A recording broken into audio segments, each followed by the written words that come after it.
বিসমিল্লাহির রহমানির রহিম। উপস্থিত বিভিন্ন রাজনৈতিক দলের সহকর্মীবৃন্দ, উপস্থিত dear dignitaries from different diplomatic missions and UN agencies, উপস্থিত সুধীবৃন্দ, সাংবাদিক ভাইরা এবং প্রিয় সহকর্মীবৃন্দ, আসসালামু আলাইকুম। আমি প্রথমেই আপনাদেরকে আন্তরিক শুভেচ্ছা জানাচ্ছি। আজকে আমাদের এই অনুষ্ঠানে কষ্ট করে যোগ দেওয়ার জন্য আন্তরিক ধন্যবাদ আপনাদেরকে। আজকে ছুটির দিনে আপনাদের ছুটির যে আমেজটা সেটা হয়তো আমরা একটু বিঘ্ন ঘটিয়েছি, সেই জন্য আমি দুঃখ প্রকাশ করছি। তারপরেও আন্তরিকভাবে ধন্যবাদ। Dear diplomats, thank you so much for attending here today. Though we have interrupted your holiday probably today, but thank you again for taking the trouble to join here. Thank you so much.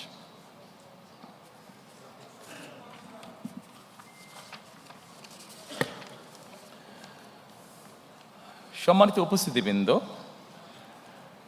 আজকে থেকে ৪৭ বছর আগে দেশ এবং জনগণের প্রয়োজনে বাংলাদেশ জাতীয়তাবাদী দলের জন্ম হয়েছিল। প্রতিষ্ঠার পর থেকে আজ পর্যন্ত বিএনপি তার আদর্শ থেকে বিচ্যুত হয়নি, চেষ্টা করেছে সবসময় তার যে আদর্শ সেটার ভেতরে থাকার জন্য। বিএনপির প্রতিষ্ঠাতা স্বাধীনতার ঘোষক শহীদ রাষ্ট্রপতি জিয়াউর রহমান দেশ পরিচালনার দায়িত্ব নিয়ে দেশের স্বাধীনতার সার্বভৌমত্বকে সুদৃঢ় করার চেষ্টা করেছিলেন। তিনি দেশে বহুদলীয় গণতন্ত্র করেছিলেন প্রতিষ্ঠিত, দেশে বাক এবং ব্যক্তি স্বাধীনতা ফিরিয়ে দিয়েছিলেন। একটি দুর্নাম ছিল স্বাধীনতার পরবর্তীতে তলাবিহীন ঝুড়ি বাংলাদেশের। সেই দুর্নাম থেকে মুক্ত করে দেশকে একটি স্বনির্ভর রাষ্ট্রে পরিণত করেছিলেন শহীদ রাষ্ট্রপতি জিয়াউর রহমান। তার শাহাদাত বরণের পরে দেশে আবারও স্বৈরাচারের শাসন প্রতিষ্ঠিত হয়েছিল। দেশনেত্রী বেগম খালেদা জিয়ার আপসহীন সংগ্রামের মাধ্যমে দেশ স্বৈরাচার মুক্ত হয়েছিল। জনগণের রায় বেগম খালেদা জিয়া রাষ্ট্র পরিচালনার দায়িত্ব পাবার পরে দেশে গণতন্ত্রকে প্রাতিষ্ঠানিক রূপ দিয়েছিলেন, দেশে প্রতিষ্ঠিত করেছিলেন সংসদীয় গণতন্ত্র। নারী শিক্ষার প্রসার ঘটানোর জন্য দেশে নারীদেরকে দ্বাদশ শ্রেণী পর্যন্ত বিনা বেতনে শিক্ষার সুযোগ করে দিয়েছিলেন। দেশনেত্রী বেগম খালেদা জিয়ার নেতৃত্বে 2001 সালে তৃতীয়বারের মতন রাষ্ট্র পরিচালনার দায়িত্ব পেলে বেগম খালেদা জিয়া অর্থনীতি থেকে বাংলাদেশকে এশিয়ার এমার্জিং টাইগারে পরিণত করেছিলেন।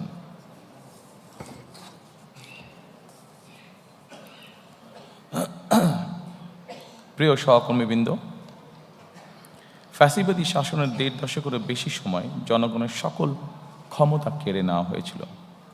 দেশকে পরিণত করা হয়েছিল একটি তাবেদার রাষ্ট্রে। দেশের সকল সাংবিধানিক প্রতিষ্ঠানগুলোকে অকার্যকর করে দেওয়া হয়েছিল। হাজারো প্রাণের বিনিময়ে বাংলাদেশ ফ্যাসিবাদ মুক্ত হয়েছে। ফ্যাসিবাদ মুক্ত বাংলাদেশে আবারও জনগণের অধিকার প্রতিষ্ঠার সুযোগ তৈরি হয়েছে। সম্মানিত উপস্থিতিবৃন্দ, এবার বাংলাদেশ পুনর্গঠনের পালা। প্রায় 20 কোটি মানুষের জন্য বাংলাদেশকে একটি গণতান্ত্রিক নিরাপদ রাষ্ট্রে প্রতিষ্ঠিত করার পালা। বাংলাদেশকে বর্তমান এবং ভবিষ্যৎ প্রজন্মের জন্য একটি নিরাপদ রাষ্ট্রে পরিণত করার জন্য বিএনপি কতগুলো সুনির্দিষ্ট পরিকল্পনা গ্রহণ করেছে। দেশ এবং জনগণের সুনির্দিষ্ট পরিকল্পনাকেই আমি বলেছিলাম আই হ্যাভ এ প্ল্যান। এই পরিকল্পনায় দেশের 4 কোটিরও বেশি তরুণ, দেশের অর্ধেক জনসংখ্যা যারা নারী, কোটি কোটি কৃষক শ্রমিকের জন্য দেশ এবং বিদেশে কর্মসংস্থান একটি স্বনির্ভর বাংলাদেশ গঠন করার জন্যই প্রতিটি সেক্টর ভিত্তিক কর্মপরিকল্পনা আমরা গ্রহণ করেছি। আগামী 12ই ফেব্রুয়ারি জাতীয় নির্বাচনকে সামনে রেখে বিএনপির পরিকল্পনাগুলো ম্যানিফেস্টো আকারে আমি আপনাদের সামনে সংক্ষেপে এখন উপস্থাপন করতে চাই। আমি চেষ্টা করব খুব সংক্ষেপে বলার জন্য, খুব দীর্ঘ করে আপনাদের বিরক্তির উদ্রেক আমি করতে চাই না।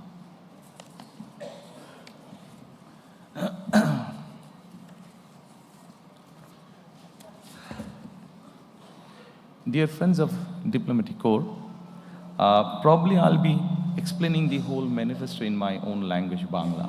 But I'm sure you have found that in the folder which you're holding, there's a copy in English. So it will be easy for you to understand what we will be saying in Bangla. Exactly, the whole thing is in English. So I'll request you, if you can go through the document, you will know what we have or what we are explaining in Bangla. Thank you.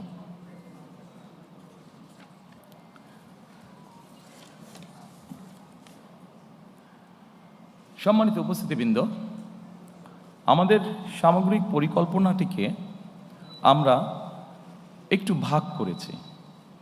মোটামুটি আপনাদের সামনে screen যেটা আছে, দুপাশে screen আপনারা যদি দেখুন, এই স্ক্রিনে আমরা 5টা স্তম্ভের মধ্যে বা 5টা ভাগে আমরা ভাগ করেছি এবং এই 5টা ভাগকে যদি আমরা দেখি, এর ভেতরে আমরা বাকি জিনিসগুলোকে নিয়ে আসার চেষ্টা করেছি। আমাদের কাছে যতটুকু মনে হয়েছে কোথায় সামঞ্জস্যপূর্ণ, সেভাবে আমরা সেই ডিপার্টমেন্টের মধ্যে সেগুলোকে আমরা ইনসার্ট করেছি। প্রথমেই আমরা যেটি বলেছি, রাষ্ট্র ব্যবস্থার সংস্কার।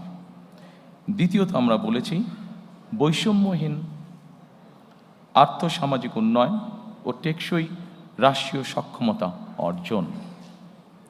তৃতীয়ত আমরা বলেছি ভঙ্গুর অর্থনীতির পুনর্গঠন ও পুনরুদ্ধার।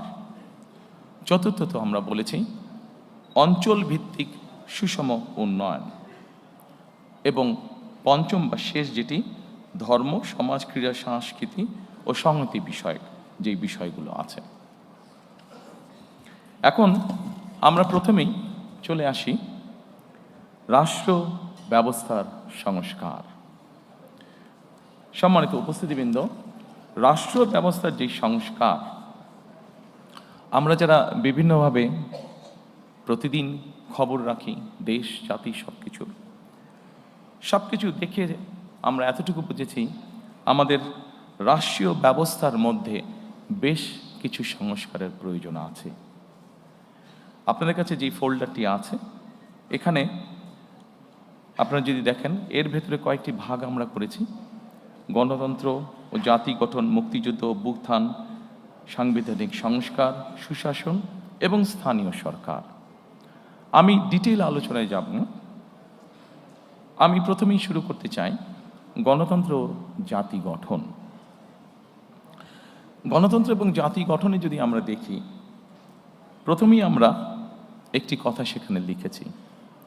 যদিও গণতন্ত্র এবং জাতি গঠনের এখানে যেই বিষয়গুলো আছে, যা আমরা গত 1 বছর ধরে দেখেছি, যে সরকার গঠিত যে রিফর্ম কমিশন ছিল, সেখানে যা কিছু আলোচনা হয়েছে, তার অধিকাংশই কিন্তু আমরা অনেক বছর আগে, প্রায় 2-2.5 বছর আগে আমরা জাতির সামনে উপস্থাপন করেছি। তবে আমরা এখানে নিয়ে এসেছি প্রথমেই 31 দফা বা জুলাই সনদের বাস্তবায়ন। আমরা যখন প্রথম দেশের মানুষের সামনে 31 দফা, আমাদের 2030 ভিশন বা 27 দফা উপস্থাপন করেছিলাম, তখন 31 দফা বা জুলাই সনদের বিষয়টি তখন ছিল না। যেহেতু এটি আমাদের জাতির জন্য সব কিছু মিলে একটি অত্যন্ত জরুরি বিষয়, সেজন্য এটিকে আমরা সামনে নিয়ে এসেছি। কাজে আমাদের জাতি গঠন এবং গণতন্ত্রের ভিত্তিকে যদি আমাদের শক্তিশালী করতে হয়, আমরা বিশ্বাস করি যে 31 দফা এবং জুলাই সনদের যেটি আছে সেটিকে অবশ্যই আমরা বাস্তবায়ন করব। কারণ জুলাই সনদের যে মেইন বিষয়গুলো আছে, সেগুলোর সাথে আমাদের 31 দফার অনেক কিছুর মিল আছে, যা আমরা অনেক আগেই জাতির সামনে উপস্থাপন করেছিলাম। সম্মানিত উপস্থিতিবৃন্দ, অবশ্যই আমরা জানি 2024 সালে যে গণ অভ্যুত্থান হয়েছে, সেই গণ অভ্যুত্থান হয়েছিল ফ্যাসিবাদের বিরুদ্ধে। এবং এই মুহূর্তে আমরা বাংলাদেশের যে কোনো প্রান্তরে যে কোনো মানুষের সাথে যদি কথা বলি, যারা গণতন্ত্রে বিশ্বাস করে, যারা দেশের স্বাধীনতা সার্বভৌমত্বে বিশ্বাস করে, এরকম জ্ঞানসম্পন্ন যে কোনো মানুষের সাথে করি, প্রত্যেকটি মানুষ এক বাক্যে বলবে যে অবশ্যই আমরা ফ্যাসিবাদের পুনরাবৃত্তি চাই না। এবং যেহেতু আমরা ফ্যাসিবাদের পুনরাবৃত্তি চাই না, দলমত নির্বিশেষে প্রত্যেকটি মানুষ এই কথা বলবে, সেজন্যই আমরা এটিকে গুরুত্ব আরোপ করেছি। এবং এই ফ্যাসিবাদের পুনরাবৃত্তি যদি না চাই, অবশ্যই আমাদেরকে ডেমোক্রেটিক প্রসেস বা গণতন্ত্রের চর্চা আমাদেরকে অব্যাহত রাখতে হবে। আমরা জনগণের শাসনের কথা বলি, সম্মানিত উপস্থিতিবৃন্দ। জনগণের কাছে আমরা শাসনের কথা বলি, জনগণের অধিকার প্রতিষ্ঠার কথা বলি। আমি ব্যক্তিগতভাবে একজন রাজনৈতিক কর্মী হিসাবে মনে করি, বিশ্বাস করি দৃঢ়ভাবে, যে জনগণের শাসনের যদি আমাদেরকে প্রতিষ্ঠিত করতে হয়, জনগণের যদি আসলে আমরা ভাগ্যের পরিবর্তন করতে চাই, তবে একটি বিষয় আমাদেরকে নিশ্চিত করতে হবে, সেটা হচ্ছে জবাবদিহিতা বা অ্যাকাউন্টেবিলিটি। আমাদের সমাজের প্রত্যেকটি স্তরে, রাষ্ট্র পরিচালনার প্রত্যেকটি স্তরে, সরকার পরিচালনার প্রত্যেকটি স্তরে ধীরে ধীরে আমাদেরকে অ্যাকাউন্টেবিলিটি বা জবাবদিহিতা আমাদেরকে প্রতিষ্ঠিত করতে হবে। অর্থাৎ যারা যে দায়িত্বে থাকবেন তাদেরকে অবশ্যই জনগণের কাছে কোনো না কোনোভাবে তাদের কাজের জন্য জবাবদিহিতা করতে হবে, অ্যাকাউন্টেবল থাকতে হবে তাদেরকে। আমরা যদি বিগত 16-17 বছরে যা হয়েছে আমরা দেখেছি, খুব সহজে আমরা একটি কথা বলতে পারবো, যেহেতু ভোটই ছিল না, দেশে নির্বাচন ব্যবস্থাই ছিল না, ফলে জবাবদিহিতাও ছিল না। এবং জবাবদিহিতা ছিল না বলেই আমরা অপশাসন দেখেছি, জবাবদিহিতা ছিল না বলেই আমরা দুর্নীতি দেখেছি ট্রিমেন্ডাস হারে। সম্মানিত উপস্থিতিবৃন্দ, আমাদেরকে জবাবদিহিতা যদি নিশ্চিত করতে হয়, গণতন্ত্রকে যদি নিশ্চিত করতে হবে, তবে অবশ্যই আরেকটি বিষয় আমাদেরকে নিশ্চিত করতে হবে, যেটি বিএনপির একটি ট্র্যাডিশন, যেটি বিএনপি যখনই রাষ্ট্র পরিচালনার সুযোগ পেয়েছে, সবসময় বিএনপি চেষ্টা করেছে এই প্র্যাকটিসটিকে অব্যাহত রাখতে। গণমাধ্যম এবং মত প্রকাশের স্বাধীনতা, কারণ গণমাধ্যমের স্বাধীনতা যদি না থাকে, মত প্রকাশের স্বাধীনতা যদি না থাকে, তাহলে অবশ্যই জবাবদিহিতাকে আমরা ধরে রাখতে পারবো না। এবং সেই জন্যই রাজনৈতিক কর্মী হিসাবে এবং আমার দলের অবস্থান থেকে আমরা দৃঢ়ভাবে যে কোনো মূল্যে এই ব্যাপারটিকে নিশ্চিত করতে চাই। প্রিয় উপস্থিতিবৃন্দ, আমরা যদি 2001 থেকে 2006 সাল পর্যন্ত পত্রপত্রিকাগুলো দেখি, আমরা দেখব সেই সময় পত্রপত্রিকাগুলো স্বাধীনভাবে তাদের মতামত উপস্থাপন করেছেন বা বক্তব্য তুলে ধরেছেন। এবং পত্রিকাগুলো এখনও আছে, আমরা পত্রিকাগুলো খুললেই দেখতে পাবো যেভাবে বিভিন্নভাবে সরকারকে, তৎকালীন সরকারকে সমালোচনা করা হয়েছে। কিন্তু আমি খুব দৃঢ়ভাবে বলতে পারবো যে যেদিন যেই পত্রিকায় সরকারের বিভিন্ন বিষয় নিয়ে সমালোচনা করা হয়েছে, সেদিন সন্ধ্যার পরে কোনো এজেন্সি থেকে কোনো পত্রিকার কাছে কোনো ফোন আসেনি যে এই নিউজটা সরাতে হবে, এই নিউজটা কেন করলেন, বা এই ধরনের কোনো ফোন আসেনি, যা আমরা অবশ্যই গত 16-17 বছর দেখেছি।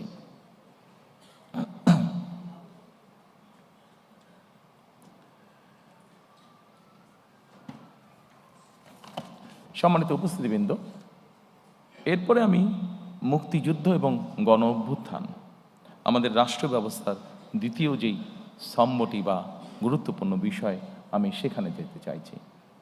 মুক্তিযুদ্ধ এবং গণ অভ্যুত্থান অত্যন্ত দুঃখজনক হলেও আমরা দেখেছি গত 16 বছর আমাদের জাতির যে গর্ব, যেটি নিয়ে আমরা যতদিন এই দেশটিকে থাকবে, আমরা ততদিন যা নিয়ে গর্ব করব তা হচ্ছে আমাদের দেশের স্বাধীনতা বা মুক্তিযুদ্ধ। আমরা দেখেছি কিভাবে এই মুক্তিযুদ্ধটিকে একটি পরিবার বা একটি দলের সম্পত্তিতে পরিণত করার চেষ্টা করা হয়েছে। সম্মানিত উপস্থিতিবৃন্দ, আমরা মনে করি নিরপেক্ষভাবে মুক্তিযুদ্ধের স্মৃতি সংরক্ষণ করা এটি একটি জাতীয় দায়িত্ব, এবং আমরা সকলের সকলকে সাথে নিয়ে সকলের পরামর্শক্রমে উপদেশক্রমে আগামীতে এই বিষয়টিকে আমরা উপস্থাপন করতে চাই নিরপেক্ষভাবে জাতির সামনে। এরপরে আরেকটি গুরুত্বপূর্ণ বিষয়ের দিকে আমরা নজর দিতে চাই।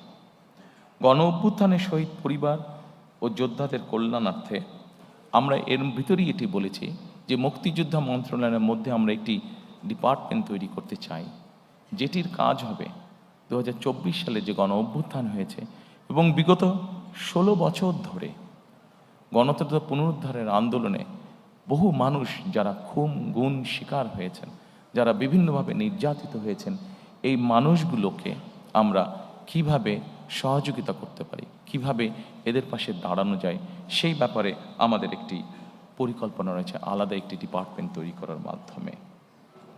সম্মানিত উপস্থিতিবৃন্দ, আন্দোলনের সময় যারা শহীদ হয়েছেন আমাদের একটি পরিকল্পনা রয়েছে, সেই শহীদরা তাদের বিভিন্ন এলাকা আছে, যারা যেই এলাকার স্বাভাবিকভাবে দেশ সামনের দিকে এগিয়ে নিয়ে যাবে।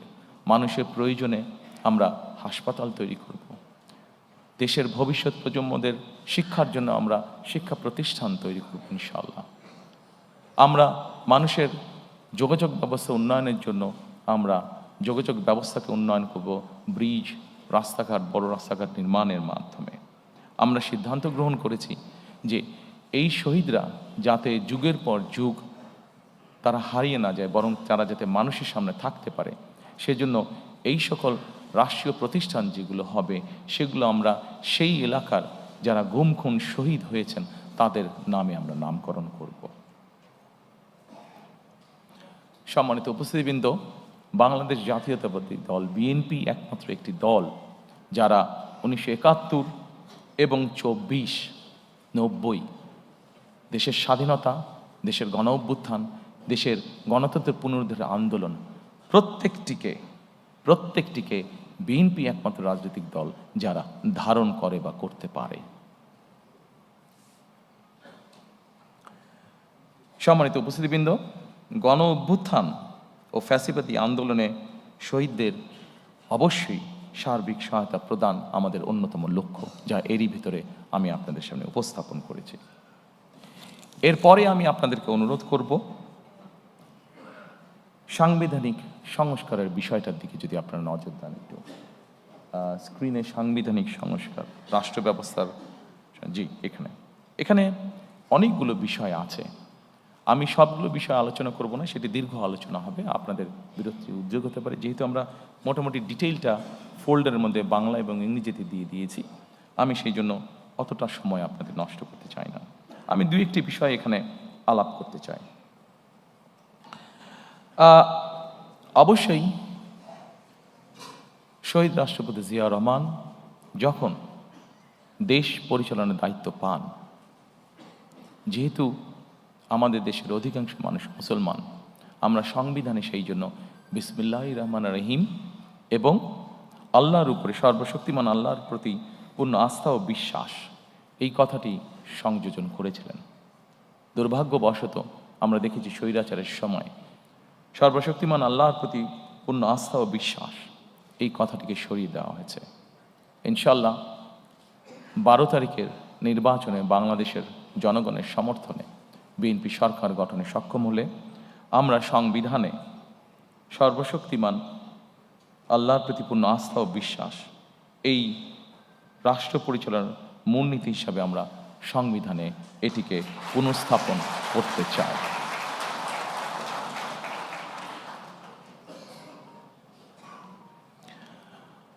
সম্মানিত উপস্থিতিবৃন্দ, আমরা যেহেতু প্রথমে আমি বলেছি যে বাংলাদেশকে যদি গণতান্ত্রিক ভিত্তির উপর প্রতিষ্ঠিত করতে হয়, তাহলে অবশ্যই আমাদেরকে যে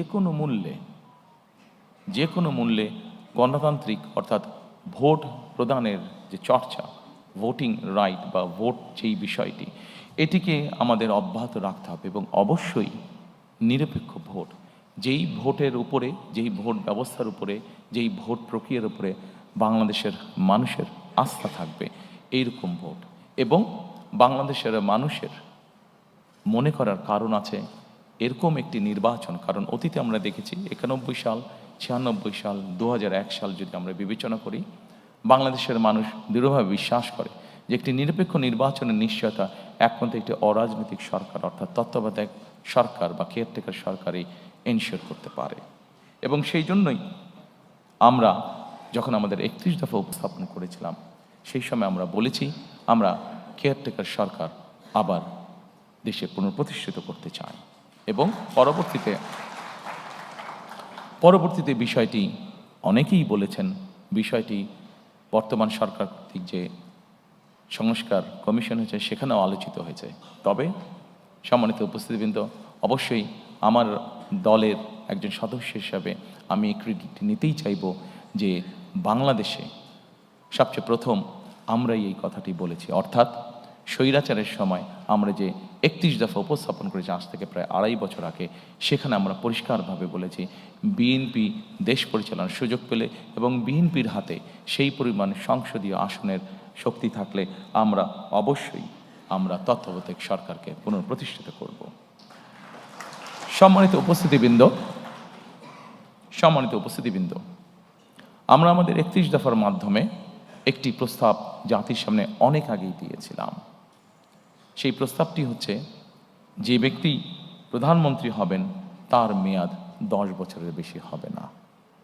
পরবর্তীতে সরকার কর্তৃক গঠিত যে রিফর্ম কমিশন, সেখানে অন্য অনেক দল আলোচনা করেছে, বাট এই কথাটি সর্বপ্রথম বিএনপি করেছিল, এটা ডকুমেন্টেড।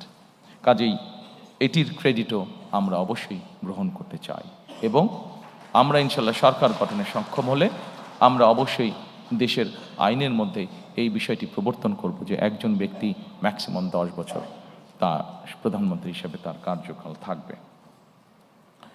সম্মানিত উপস্থিতিবৃন্দ,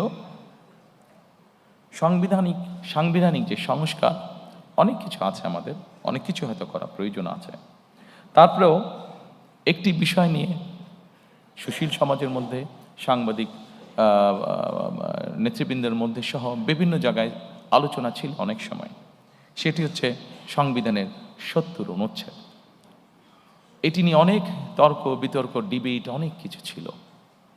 31 দফা যেদিন আমরা উপস্থাপন করি 22শে জুলাই, আমরা সেই 31 দফার মধ্যে বলেছিলাম যে অবশ্যই আমরা এই 70 অনুচ্ছেদ বিষয়টিকে আমরা ধীরে ধীরে পর্যায়ক্রমিকভাবে আমরা একটি অবস্থানে নিয়ে আসতে চাই। দু একটি বিষয় ছাড়া এইটি সম্পূর্ণভাবে ধীরে ধীরে আমরা ওপেন করে দিতে চাই।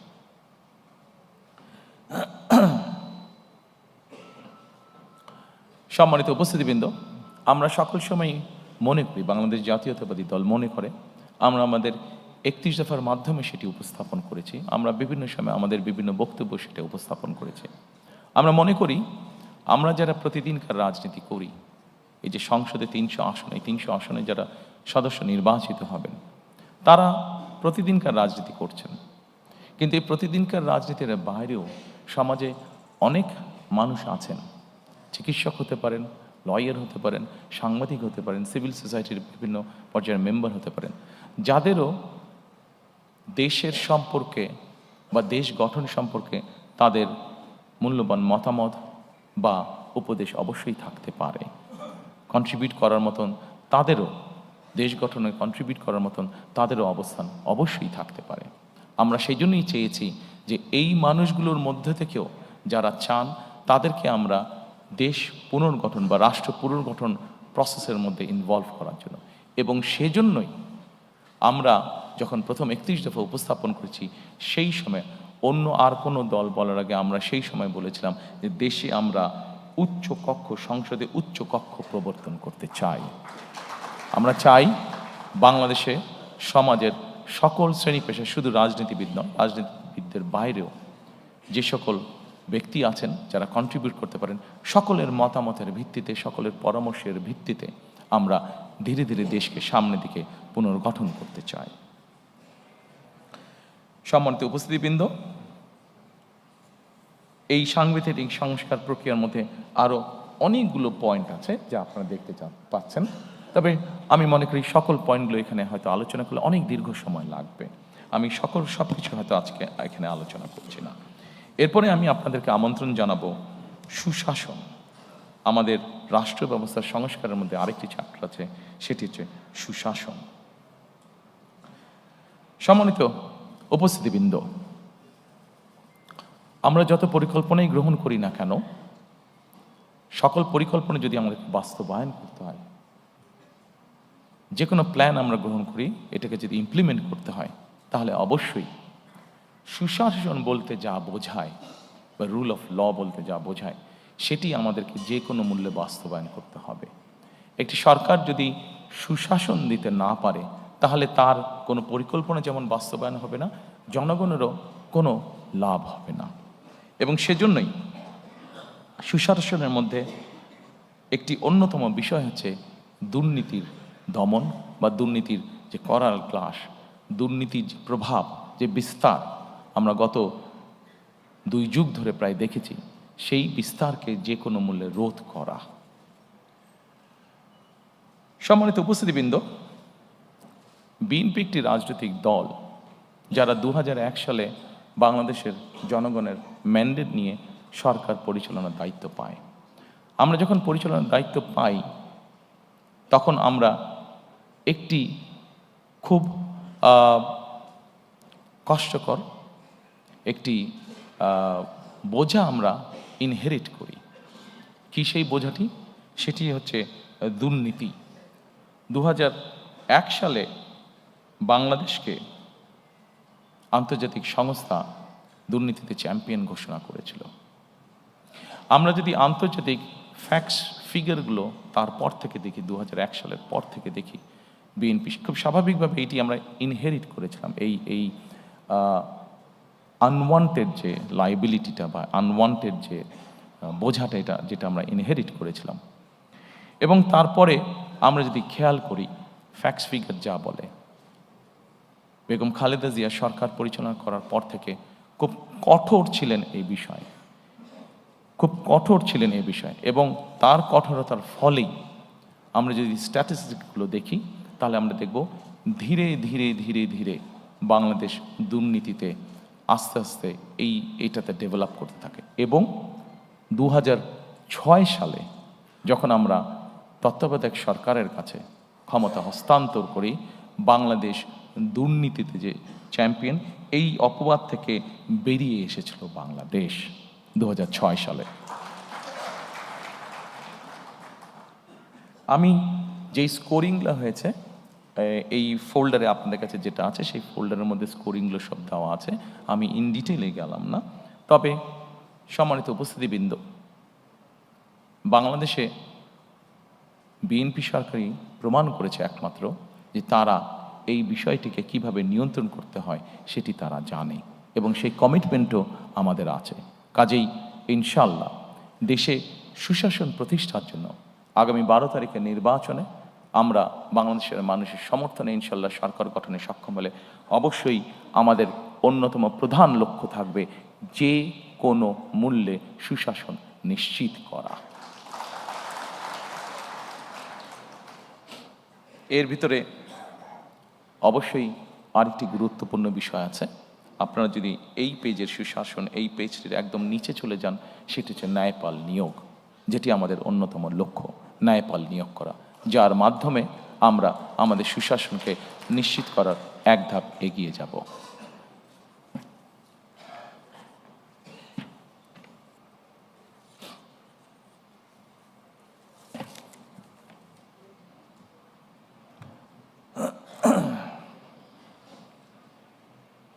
সম্মানিত উপস্থিতিবৃন্দ, বিগত 16 বছর ধরে রাজনৈতিক দল হিসেবে বিএনপি একটি দল, যেই দলের নেতা, কর্মী, সমর্থক সহ বহু মানুষ গুম, খুন, অত্যাচারের শিকার হয়েছে, নির্যাতনের শিকার হয়েছে।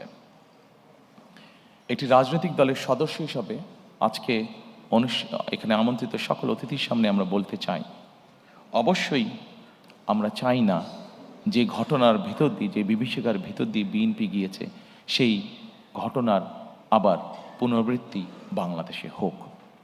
কারণ এই ঘটনার যদি পুনরাবৃত্তি হয়, তাহলে কোনোভাবেই শান্তি প্রতিষ্ঠিত করা সম্ভব না। আমরা ক্ষতিগ্রস্ত হয়েছি, আমাদের নেতাকর্মীরা পঙ্গুত্ব বরণ করেছে, সহায় সম্পত্তি হারিয়েছে, কিন্তু প্রতিশোধ কখনো শান্তি এনে দিতে পারে না, প্রতিশোধ কখনোই ভালো কিছু এনে দিতে পারে না। এবং সেজন্যই আমরা মনে করি সর্বস্তরে যত দ্রুত সম্ভব দ্রুততার সাথে সর্বস্তরে আইনের শাসন প্রতিষ্ঠিত করাই একমাত্র এই দেশ এবং জাতিকে রক্ষা করতে পারে। একই সাথে 2024 সালের যে আন্দোলন হয়েছিল, সেখানে বৈষম্য নামক এই শব্দটি অত্যন্ত গুরুত্বপূর্ণ ছিল। আমরা চাই, আমাদের ইচ্ছা, আমাদের লক্ষ্য, আমাদের হাতে দেশ পরিচালনার সুযোগ থাকলে আমাদের সর্বশক্তি দিয়ে আমরা চেষ্টা করব মেরিটোক্রেসির বাংলাদেশ বিনির্মাণ করার জন্য। অর্থাৎ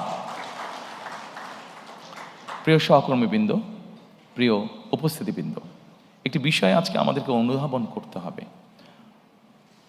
একটি রাজনৈতিক সরকার হিসাবে আমরা যদি সঠিক ব্যক্তিকে সঠিক জায়গায় নিয়োগ দিতে না পারি, একটি রাজনৈতিক দল হিসাবে আমাদের পরিকল্পনা আছে, আমরা এমন কোনো ব্যক্তিকে যদি এমন কোনো জায়গায় নিয়োগ দিই যার যোগ্যতা তার নেই, তাহলে সবচেয়ে আগে ক্ষতিগ্রস্ত হবে আমার সেই রাজনৈতিক সরকার।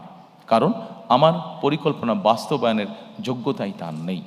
ফলে ক্ষতিগ্রস্ত হবে দেশ, ক্ষতিগ্রস্ত হবে দেশের জনগণ। সেজন্য আমরা দৃঢ়ভাবে বিশ্বাস করি, দেশকে যদি পুনর্গঠন করতে হয়, দেশকে যদি সামনের দিকে নিয়ে যেতে হয়, অবশ্যই আমাদেরকে মেরিটোক্রেসি অর্থাৎ মেধাকে আমাদের অবশ্যই প্রায়োরিটি দিতে হবে। যার যেই যোগ্যতা যেখানে, তাকে আমরা দিতে পারি। ব্যক্তিগতভাবে আমি বিশ্বাস করি যে আমি যখন একজন মেধাবীকে, সে যেই রাজনৈতিক আদর্শে বিশ্বাস করুক না কেন, আমি যদি একজন মেধাবীকে তার নিজের জায়গায় পৌঁছতে সাহায্য করি, তখন সে কিন্তু একটি বিষয়ে চিন্তা ভাবনা করবে যে আজকে বিএনপি সরকার ছিল বলেই আমি আমার মেধার শক্তিতে এখানে আসতে সক্ষম হয়েছি। কাজেই বিএনপি সরকার নিরপেক্ষতা নিশ্চিত করেছে।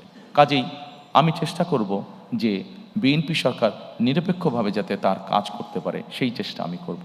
পুরো বিষয়টাকে আমি এইভাবে দেখি এবং সেই জন্যই আমি মনে করি যে যেইটা যোগ্য, যে আর যেই মেধা আছে, তাকে সেভাবেই সুযোগ দেওয়া উচিত।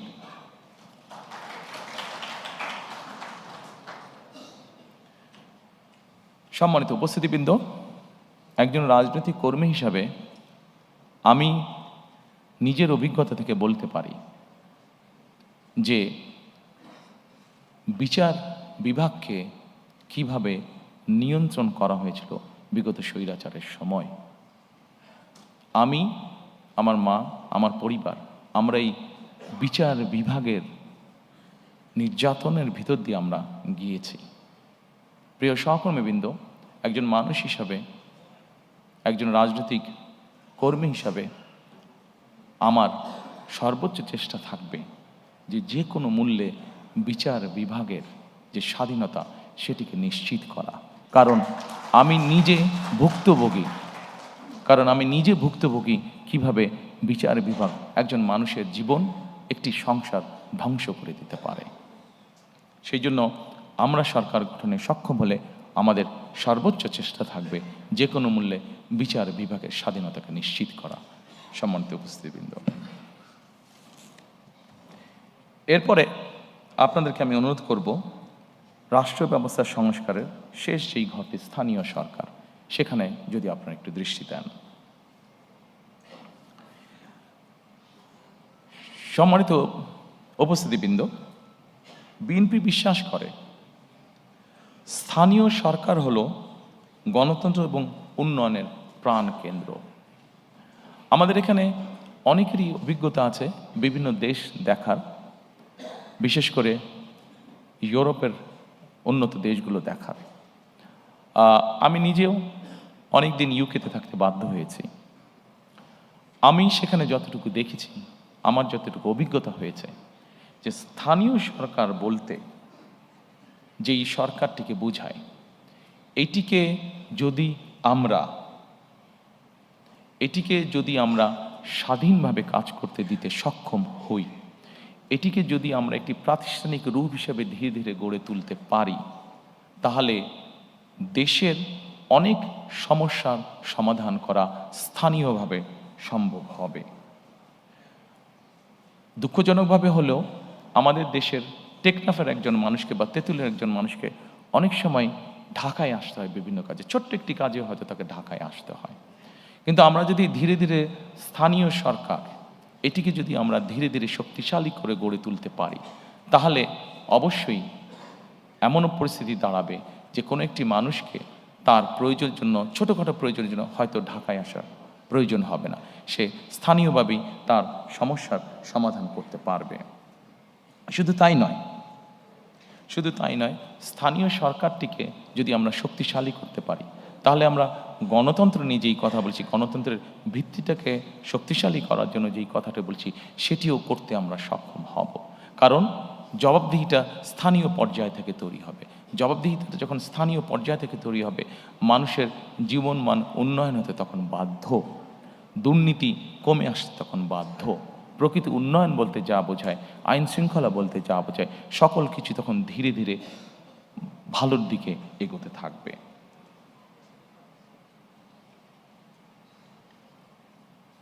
সেই জন্য সম্মানিত উপস্থিতিবৃন্দ, আমরা চাই স্থানীয় সরকারগুলোতে পর্যাপ্ত অর্থ প্রদান করা এবং সেটির মাধ্যমে জনগণের ক্ষমতাকে ধীরে ধীরে শক্তিশালী করা, ধীরে ধীরে প্রতিষ্ঠিত করা। আমরা ২০ কোটি মানুষের দেশ, ঢাকা থেকে আমরা কখনোই সার্বিকভাবে দেশের উন্নয়ন করতে সক্ষম হব না। আমাদেরকে যে কোনো মূল্যে অবশ্যই চেষ্টা করতে হবে যাতে করে আমরা স্থানীয় সরকারকে শক্তিশালী করতে পারি, জবাবদিহিতা তৈরি করতে পারি এবং লোকাল যেই সমস্যাগুলো আছে সেগুলো যাতে স্থানীয় পর্যায়ে আমরা ধীরে ধীরে সমাধান করতে পারি। সম্মানিত উপস্থিতিবৃন্দ, এরপরে আমি আপনাদেরকে আমন্ত্রণ করব আমাদের দ্বিতীয় স্তম্ভ বা দ্বিতীয় পিলারটি দেখার জন্য, যেটাকে আমরা নামকরণ করেছি বৈষম্যহীন আর্থ সামাজিক উন্নয়ন ও টেকসই রাষ্ট্রীয় সক্ষমতা অর্জন।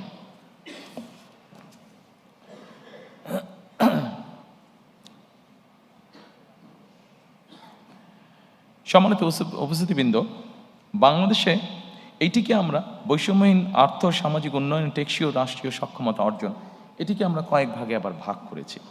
এখানে প্রথমে আছে সামাজিক সুরক্ষা, যেটি অবশ্যই প্রয়োজন। এটি শুধু বাংলাদেশের মতন দেশে না, এটা ইউরোপের যে কোনো যেগুলো ভালো দেশ, সেখানেও কিন্তু এই সামাজিক সুরক্ষা মানুষকে প্রদান করা হয়ে থাকে। এরপর আছে নারীর ক্ষমতায়ন।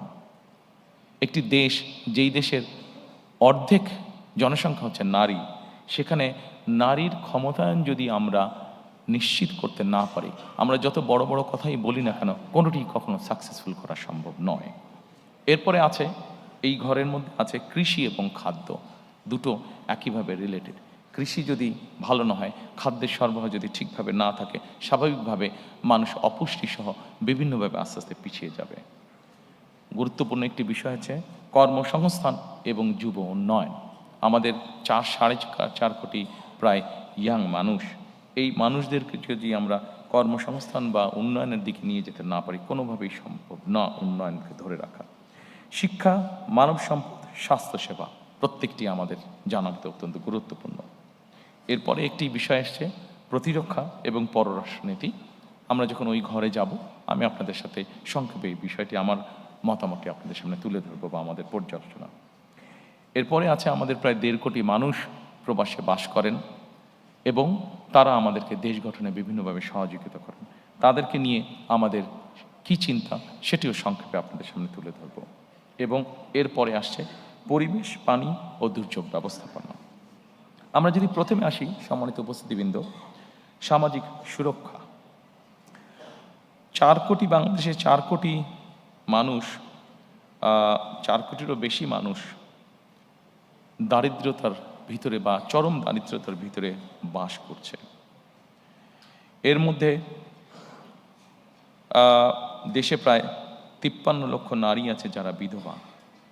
একটি বড় অংশ আছে যাদেরকে নিয়ে আমরা সাধারণত কথা বলি না, বলার সুযোগ হয় না, অথবা বিভিন্ন কারণে আমরা এড়িয়ে যাই। সেটি হচ্ছে প্রতিবন্ধী মানুষ।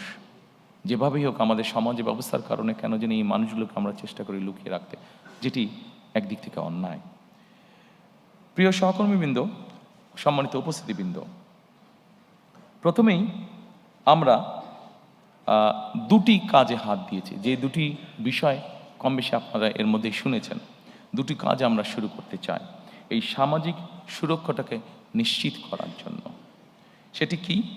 সেটি হচ্ছে আমরা বাংলাদেশে প্রত্যেক গৃহিণীর হাতে, বাংলাদেশে প্রায় 4 কোটি পরিবার আছে, প্রত্যেক গৃহিণীর হাতে আমরা একটি কার্ড পৌঁছে দিতে চাই।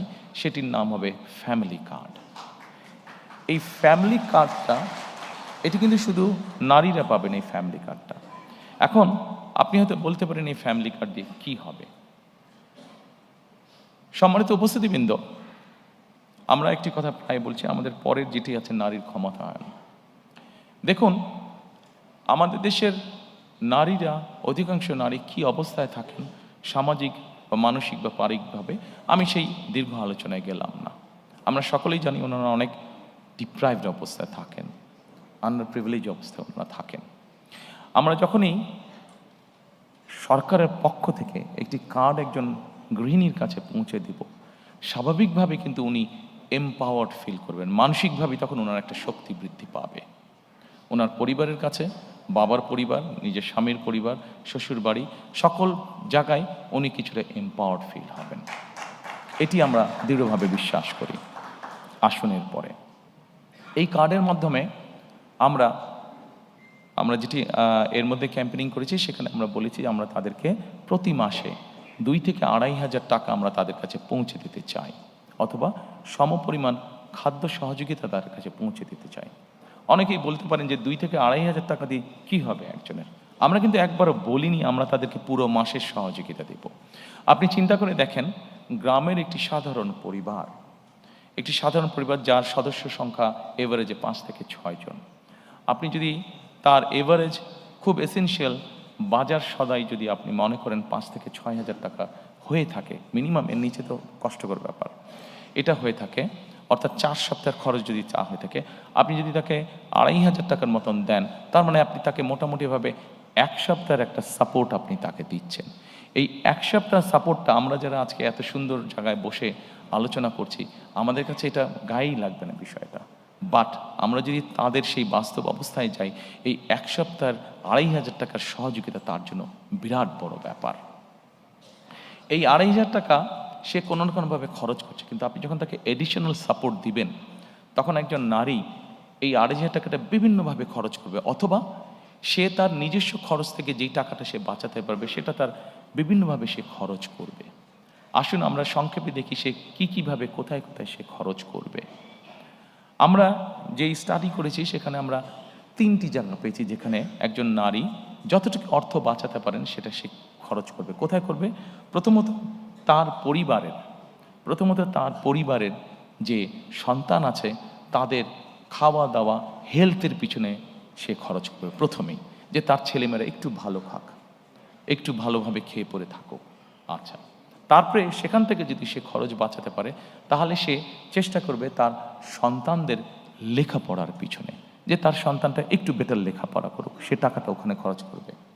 তারপরে থার্ড জায়গা সে যেটা খরচ করবে, সে যদি টাকা সাশ্রয় করতে পারে, সেভিং করতে পারে, তাহলে সে যেটা করবে, সেটা তার আশেপাশে গ্রাম অঞ্চলে সে ছোট বিনিয়োগ করবে, ইনভেস্ট করবে, অর্থাৎ লোকাল ইকোনমিতে সে কন্ট্রিবিউট করবে, লোকাল ইকোনমিটা সে রান করবে।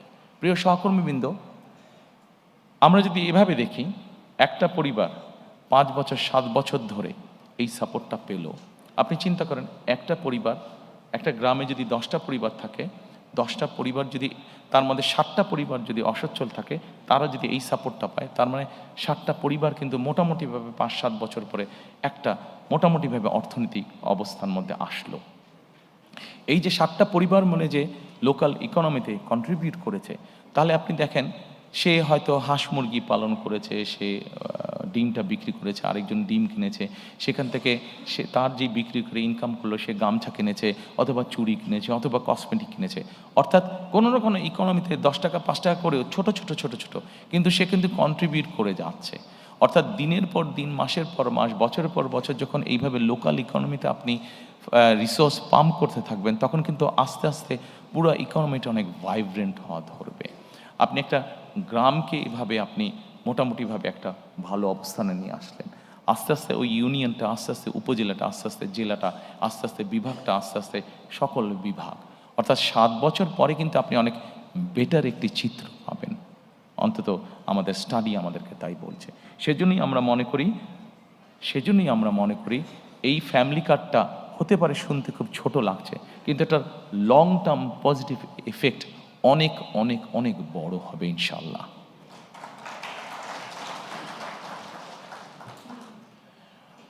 দ্বিতীয়ত, সম্মানিত উপস্থিতিবৃন্দ, আমরা আরেকটি কার্ড ইন্ট্রোডিউস করতে চাচ্ছি, সেটাকে আমরা বলছি ফার্মার্স কার্ড বা কৃষক কার্ড। বাংলাদেশে মোটামুটিভাবে 4 রকমের কৃষক আছে। প্রান্তিক কৃষক আছে, ক্ষুদ্র কৃষক আছে, মাঝারি কৃষক আছে, বড় কৃষক আছে। সরকারের হিসাব মতে বিভিন্ন জমির ক্যাটাগরি অনুযায়ী এই কৃষকদেরকে ভাগ করে হয়ে থাকে। আমরা প্রথমে প্রান্তিক, ক্ষুদ্র এবং মাঝারি কৃষক পর্যন্ত যাব। এই কৃষকদেরকে আমরা যেটা করব, যেমন ধরেন একজন কৃষকের হয়তো 5 বিঘা জমি আছে। এখন ওই কৃষকটি কি কি চাষ করে, আমরা যখন এই কার্ডটা তাকে দেব, এই কার্ডটা দেওয়ার প্রক্রিয়া যখন আমরা শুরু করব, তখন কিন্তু সারা বাংলাদেশে এই মুহূর্তে যেই ডাটা আমাদের কাছে আছে, সরাসরি জমিতে চাষাবাস কাজ করেন 1.5 কোটির মতন কৃষক আছে। আমরা এই প্রত্যেকটা মানুষকে যাকে যাকে কার্ড দেব, প্রত্যেকটা মানুষকে কে কোথায় কার কতটুকু জমি আছে, কে কি চাষ করছে, পুরো জিনিসটাকে একটা আমরা ডাটা প্রসেসের মধ্যে, পুরো একটা সিস্টেমের মধ্যে আমরা নিয়ে আসবো। কাজে সাতক্ষীরায় কোন এলাকায় কোন কৃষক কি চাষ করছে, টেকনাফে কোন এলাকায় কোন কৃষক চাষ করছে, দিনাজপুরে কোন এলাকায় কোন কৃষক কি চাষ করছে, সব জিনিস আমাদের পুরো সিস্টেমের মধ্যে চলে আসবে। এবং আসার পরে যেটা হবে, আমরা তখন জানতে পারবো যে ঠিক আছে, ওখানে অমুক আলু চাষ করছে, ওখানে অমুক টমেটো চাষ করছে, ওখানে অমুক বাঁধাকপি চাষ করছে। আচ্ছা, বাঁধাকপির সাথে সে আর কি কি চাষ করছে, হয়তো ছোট কৃষক সে, তাকে আমরা এই ফ্যামিলি কার্ডটার মাধ্যমে তার যে কোনো একটা ফসলের সম্পূর্ণ সাপোর্টটা আমরা দেওয়ার চেষ্টা করব।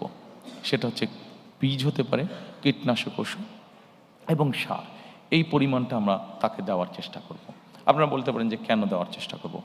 এই জন্য দেওয়ার চেষ্টা করব আমরা যে বিভিন্ন কারণে তাকে অনেক কষ্টের মধ্যে দিয়ে চালাতে হয়, কিন্তু আমরা যদি এই সাপোর্টটা তাকে অন্তত 5-7 বছর ধরে সাপোর্টটা দিতে পারি, তখন কিন্তু একটা সময় এসে কিন্তু সে একটা জায়গায় এসে দাঁড়াবে, কৃষকটা একটা জায়গায় এসে দাঁড়াবে। অর্থাৎ স্টেট থেকে যে সাপোর্টটা তাকে দেওয়া হবে, তার যেই রিসোর্সটা নিজের কাছ থেকে যেত, সেই রিসোর্সটা সে তখন সেভ করতে পারবে, সেই রিসোর্সটা দিয়ে সে অন্য কোনো কাজ করতে পারবে, যেহেতু স্টেট তাকে একটা সাপোর্ট তাকে দিচ্ছে। এবং we have reason to believe যে এক সময় গিয়ে এই কৃষকটা একজন সচ্ছল কৃষক হিসাবে দাঁড় করতে পারবে নিজেকে। এবং সেই জন্যই আমরা এই কৃষক কার্ডটা দিতে চাচ্ছি। আপনাদের কাছে হয়তো প্রশ্ন থাকতে পারে যে আমরা কি শুধু যারা জমিতে চাষ করছে তাদেরকে এই কার্ডটা দেবো? নো, আমরা যারা জমিতে চাষাবাস করছেন শুধু তাদেরকেই আমরা এই কার্ডটা দিব না। আমরা এই কার্ডটা দিব মৎস্য চাষি আছে তাদেরকে আমরা দিব, আমরা এই কার্ডটা দিব খামারি আছে, হাঁস মুরগি পালন করছে, গরু পালন করছে, এরকম যারা বিভিন্ন প্রাণী সম্পদ খামারি আছেন, তাদেরকেও আমরা এই কার্ডটা পৌঁছে দিতে চাই, তাদেরকেও আমরা এই কার্ডটা পৌঁছে দিতে চাই। অর্থাৎ সরাসরি স্টেটের পক্ষ থেকে আমরা কার্ডটা পৌঁছে দিতে চাই। প্রিয় সহকর্মীবৃন্দ, এই কার্ডটার মাধ্যমে আমরা যাদেরকে এই কার্ডটা পৌঁছে দিব, একই সাথে কম বেশি এখন সস্তায় সবার কাছেই অ্যাপ থাকে, স্মার্টফোন থাকে। সেই স্মার্টফোনের মধ্যে আমরা তাদেরকে একটা অ্যাপ আমরা ডাউনলোড করে দিব। কি সেই অ্যাপটা? এই অ্যাপটা নিয়ে আমরা অলরেডি কাজ করেছি। বাংলাদেশি একজন সায়েন্টিস্ট, উনি অস্ট্রেলিয়াতে থাকেন, ওই ভদ্রলোক কাজ করছেন এইটা নিয়ে। এর মধ্যে প্রায় 350 প্রায় 500-র মতন কৃষক তার সাথে কানেক্টেডও আছেন। আচ্ছা, এই কৃষকদের সুবিধাটা কি হচ্ছে? যেমন ধরেন বগুড়াতে কোনো একটি উপজেলায় একজন কৃষক আছে, সে আগামীকাল তার জমিতে সার ছিটাবে। এখন আগামীকাল বৃষ্টি হবে কি হবে না, সে একটা ডিলিমার মধ্যে আছে। সে যেটা করতে পারবে, তার কাছে যখন আমরা ওই অ্যাপটা দিয়ে দিব, সেই অ্যাপটা দিয়ে সে চেক করে নিতে পারবে যে কালকে বৃষ্টি হবে কি না। যদি বৃষ্টি হয় সে সারটা দিবে না, যদি বৃষ্টি না হয় তাহলে সে সারটা দিবে, তার ফলে তার সারটা ধুয়ে যাবে না। আমরা এই কার্ডের মাধ্যমে আমরা ওই সিস্টেমটাকে ইন্ট্রোডিউস করে আনতে চাচ্ছি। শুধু এটা নয়, আমরা তাকে স্মার্টফোনের মাধ্যমে আরেকটি অ্যাপও তাকে আমরা সহযোগিতা করব। কি সেই অ্যাপটা?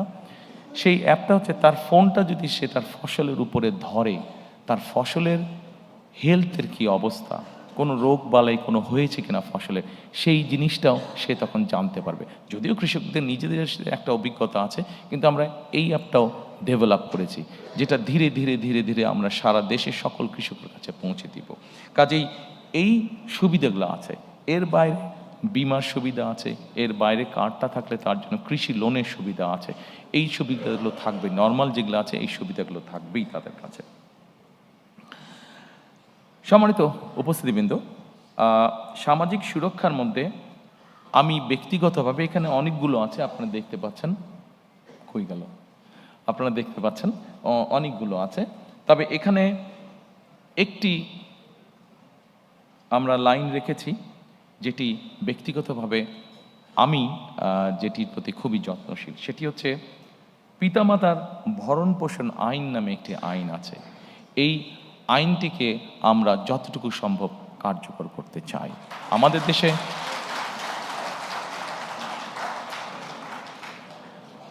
দেশে এরকম অনেক বৃদ্ধ পিতামাতা আছেন যাদেরকে অনেক সময় যে কোনো কারণে সন্তানরা দেখতে চায় না বা ভরণ পোষণ করে না, কিন্তু রাষ্ট্রের পক্ষ থেকে কিভাবে বৃদ্ধ পিতামাতাদের পাশে দাঁড়ানো যায়, কিভাবে তাদেরকে সহযোগিতা করা যায়, এই ব্যাপারে আমাদের পরিকল্পনা রয়েছে। আমরা আশা করি আমরা ইনশাল্লাহ দেশ পরিচালনার সুযোগ পেলে পরে আপনারা যারা আজকে উপস্থিত আছেন এই কাজটিতে যখন আমরা হাত দিব, আপনারা যারা সিনিয়র সিটিজেন আছেন আমাদেরকে সহযোগিতা করবেন। Thank you.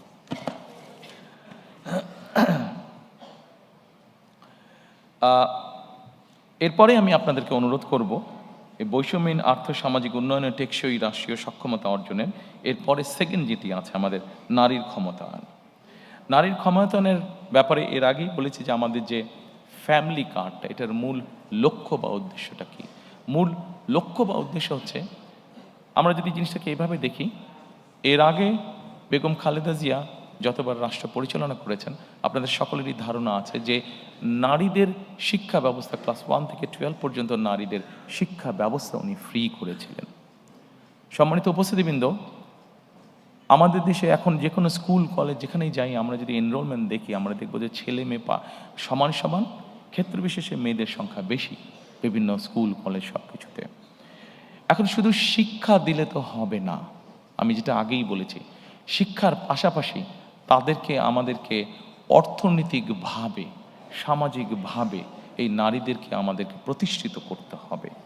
এই নারীদেরকে সামাজিক এবং অর্থনৈতিকভাবে প্রতিষ্ঠিত করে, শুধু শিক্ষা আছে, শিক্ষার সাথে সাথে যদি আমরা তাদেরকে অর্থনৈতিকভাবে প্রতিষ্ঠিত করতে পারি, সামাজিকভাবে প্রতিষ্ঠিত করতে পারি, আমরা একটি শক্তিশালী সমাজ গঠন করতে পারবো, যেই সমাজে মানুষ যুক্তি তর্ক দিয়ে চলবে, যেই সমাজে আমরা মনে করি, আমরা আশা করি যেখানে খুব সুন্দরভাবে আমরা শান্তি স্থাপনের কাজ করতে পারবো। এবং সেজন্যই আমরা ফ্যামিলি কার্ডটি আমরা প্রবর্তন করতে চাই, যেই ফ্যামিলি কার্ডের মাধ্যমে আমরা নারীদেরকে পর্যায়ক্রমিকভাবে ধীরে ধীরে আমরা তাদেরকে অর্থনৈতিকভাবে এবং সামাজিকভাবে তাদেরকে এম্পাওয়ার্ড করতে চাই আমরা।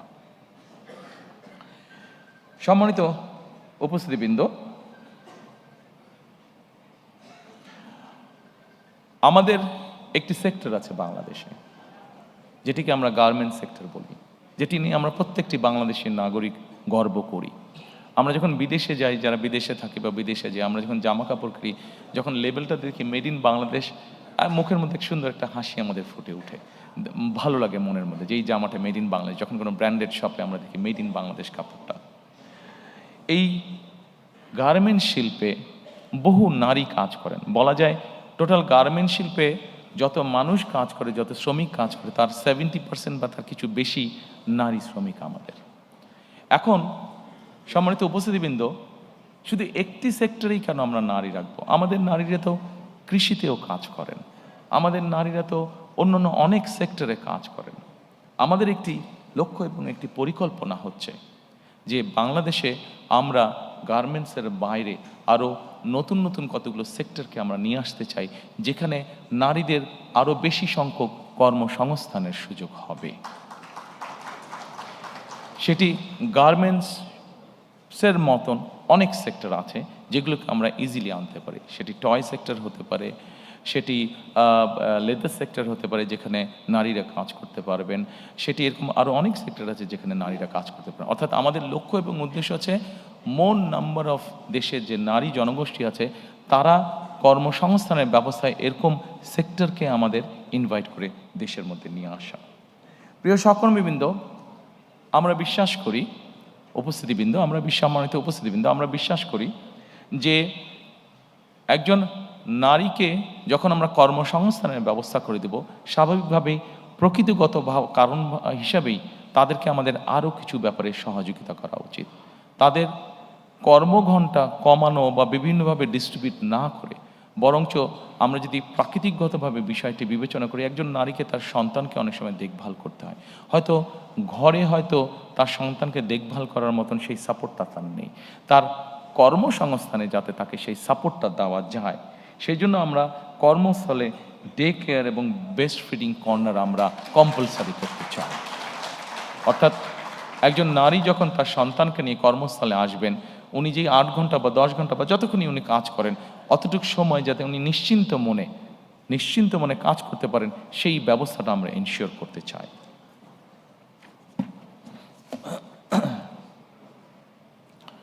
সম্মানিত উপস্থিতিবৃন্দ, আমি মনে হয় আপনাদের বিরক্তির উদ্রেক হচ্ছি না, আমি চেষ্টা করছি সংক্ষেপে রাখার জন্য আমার আলোচনাটা, উপস্থাপনাটা।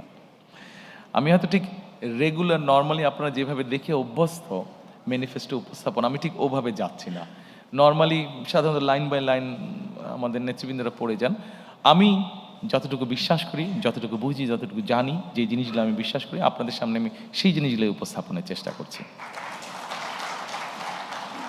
অবশ্যই এর অর্থ এই নয় যে বাকি জিনিসগুলোর সাথে আমি একমত নই, অবশ্যই বাকি জিনিসগুলোর সাথে আমি একমত। আমার পার্টির নেতৃবৃন্দ, আমাদের এক্সপার্টসরা মিলে সব কিছু তৈরি করেছেন, সবগুলোর সাথেই আমি একমত যে এই সবগুলোই কাজ আমরা পর্যায়ক্রমিকভাবে ইনশাল্লাহ করব। তবে এখানে যেই বিষয়গুলো আমার কাছে বেশি ভালো লেগেছে বা বেশি পছন্দ, সেই বিষয়গুলো আপনাদের সামনে আমি সংক্ষেপে উপস্থাপন করছি। সম্মানিত উপস্থিতিবৃন্দ, আসুন এরপরে কৃষি এবং খাদ্য। কৃষির ব্যাপারে কৃষক কার্ড নিয়ে আমি আপনাদেরকে কিছুটা বলেছি। এই কৃষক কার্ড আমরা বিশ্বাস করি কৃষি এবং কৃষককে একটা খুব স্ট্রং সাপোর্ট দিবে, যেটি লং রানে আমাদের কৃষি এবং কৃষককে গড়ে তুলতে আমাদের জন্য, দেশের জন্য এটা ভালো হবে। আমরা এর মধ্যে একটি সিদ্ধান্ত গ্রহণ করেছি, যেটি আমরা 91 সালেও কাজটি করেছিলেন দেশনেত্রী খালেদা জিয়া যখন উনি সরকার গঠন করেন। এইবার ইনশাল্লাহ 12 তারিখে আমরা সরকার গঠনে সক্ষম হলে 10,000 টাকা পর্যন্ত কৃষি ঋণ সেটিকে আমরা সুদ সহ মওকুফ করতে চাই। আমরা হিসাব করে দেখেছি, আমাদের কাছে যে স্ট্যাটিস্টিক্স আছে, আমরা হিসাব করে দেখেছি যে এই মুহূর্তে যত ঋণ আছে 10,000 টাকা পর্যন্ত কৃষি ঋণ যদি আমরা মওকুফ করি সেটা সরকারের এমন কিছু চাপ পড়বে না। কাজে কৃষকদেরকে একটা সাপোর্ট দেওয়ার জন্য এই কাজটি আমরা করতে চাই। সম্মানিত উপস্থিতিবৃন্দ, আমরা একটি কাজ শুরু করতে চাই। এই কাজটি পরিবেশের সাথে সম্পর্কিত, এই কাজটি কৃষির সাথে সম্পর্কিত, এই কাজটি প্রকৃতির অনেক কিছুর সাথে সম্পর্কিত। সেটা হচ্ছে খাল খনন কর্মসূচি আমরা শুরু করতে চাই। খাল খনন কর্মসূচি আমরা দেখেছি দেশে গ্রামে যেরকম পপুলার, একইভাবে শহর অঞ্চলগুলোতেও খাল খনন কর্মসূচি অনেক পপুলার। এবং খাল খনন কর্মসূচি আমরা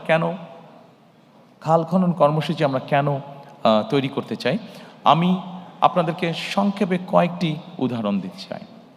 সম্মানিত উপস্থিতিবৃন্দ, আমাদের খাল খনন কর্মসূচি যে পরিকল্পনা আছে সেই পরিকল্পনার মধ্যে 20,000 কিলোমিটার ক্যানেল ডিগিং আমরা করতে চাই সারা দেশ মিলে। এখন এর অনেকগুলো কারণ আছে, আমি খুব সংক্ষেপে আপনাদেরকে একটি উদাহরণ দিয়ে বোঝানোর চেষ্টা করতে চাই। আপনাদের নিশ্চয়ই অনেকের মনে আছে 1 বছর আগে হঠাৎ করে একটি ফ্লাড হয়েছিল নোয়াখালী অঞ্চলে, গ্রেটার নোয়াখালী অঞ্চলে। দয়া করে আপনারা সকলে একটা সুইমিং পুলের কথা চিন্তা করুন, যে এই সুইমিং পুলটার radius 50 square mile, average depth হচ্ছে 7 ফিট। আমরা যদি এরকম একটা সুইমিং পুল চিন্তা করি, সেই নোয়াখালী অঞ্চলে যেই বন্যাটা হয়েছিল, আমরা যদি পুরোটাকে এরকম একটা সুইমিং পুল চিন্তা করি, তাহলে চিন্তা করে দেখবেন ওই পানি যেটা হয়েছিল সেটা কিন্তু 15 দিন পরে চলে গিয়েছিল। কিন্তু আমরা যদি একটা 50 স্কোয়ার মাইলের একটা সুইমিং পুল, যেটার এভারেজ ডেপথ হচ্ছে 7 ফিট, আমরা যদি এই পরিমাণ পানিকে, যেই পানিটি আমাদের কাছে থাকবে যতক্ষণ আমাদের প্রয়োজন, 7-15 দিনে চলে যাবে না, যদি আমরা এই পানিটিকে ধরে রাখতে চাই ধরে রাখার ব্যবস্থা করতে চাই, তাহলে আমাদেরকে অবশ্যই খাল খনন করতে হবে। প্রিয় উপস্থিতিবৃন্দ, খাল খনন আমাদেরকে আরেকটি কারণে করতে হবে। আমরা বাংলাদেশের যে কোনো জায়গায় যাই না কেন, এখন নলকূপের জন্য বোরিং করি না কেন, আমাদেরকে অনেক ভেতরে যেতে হয়। অর্থাৎ সারফেস ওয়াটার এত পরিমাণ আমরা ব্যবহার করেছি যে এখন আন্ডারগ্রাউন্ড ওয়াটারও ব্যবহার করতে করতে আমাদের ওয়াটার লেভেল অনেক নিচে চলে গিয়েছে। আমরা যদি এই ওয়াটারটাকে রিচার্জ না করি, তাহলে আমাদেরকে আগামী কয়েক বছর পরে ভীষণ বিপদে পড়তে হবে। খাল খনন হচ্ছে এটির অন্যতম আরেকটি কারণ। আমাদের একটি প্রবলেম আছে, আর্সেনিক প্রবলেম। বাংলাদেশের বিভিন্ন অঞ্চলে আর্সেনিক প্রবলেম আছে। আপনি যত আন্ডারগ্রাউন্ড ওয়াটার টেনে তুলবেন, আর্সেনিক আস্তে আস্তে উপরে আসতে শুরু করবে। আপনি যত ওয়াটার রিচার্জ করবেন, আস্তে আস্তে আর্সেনিকটা ডাইলিউট হতে লাগবে, নিচে চলে যেতে লাগবে।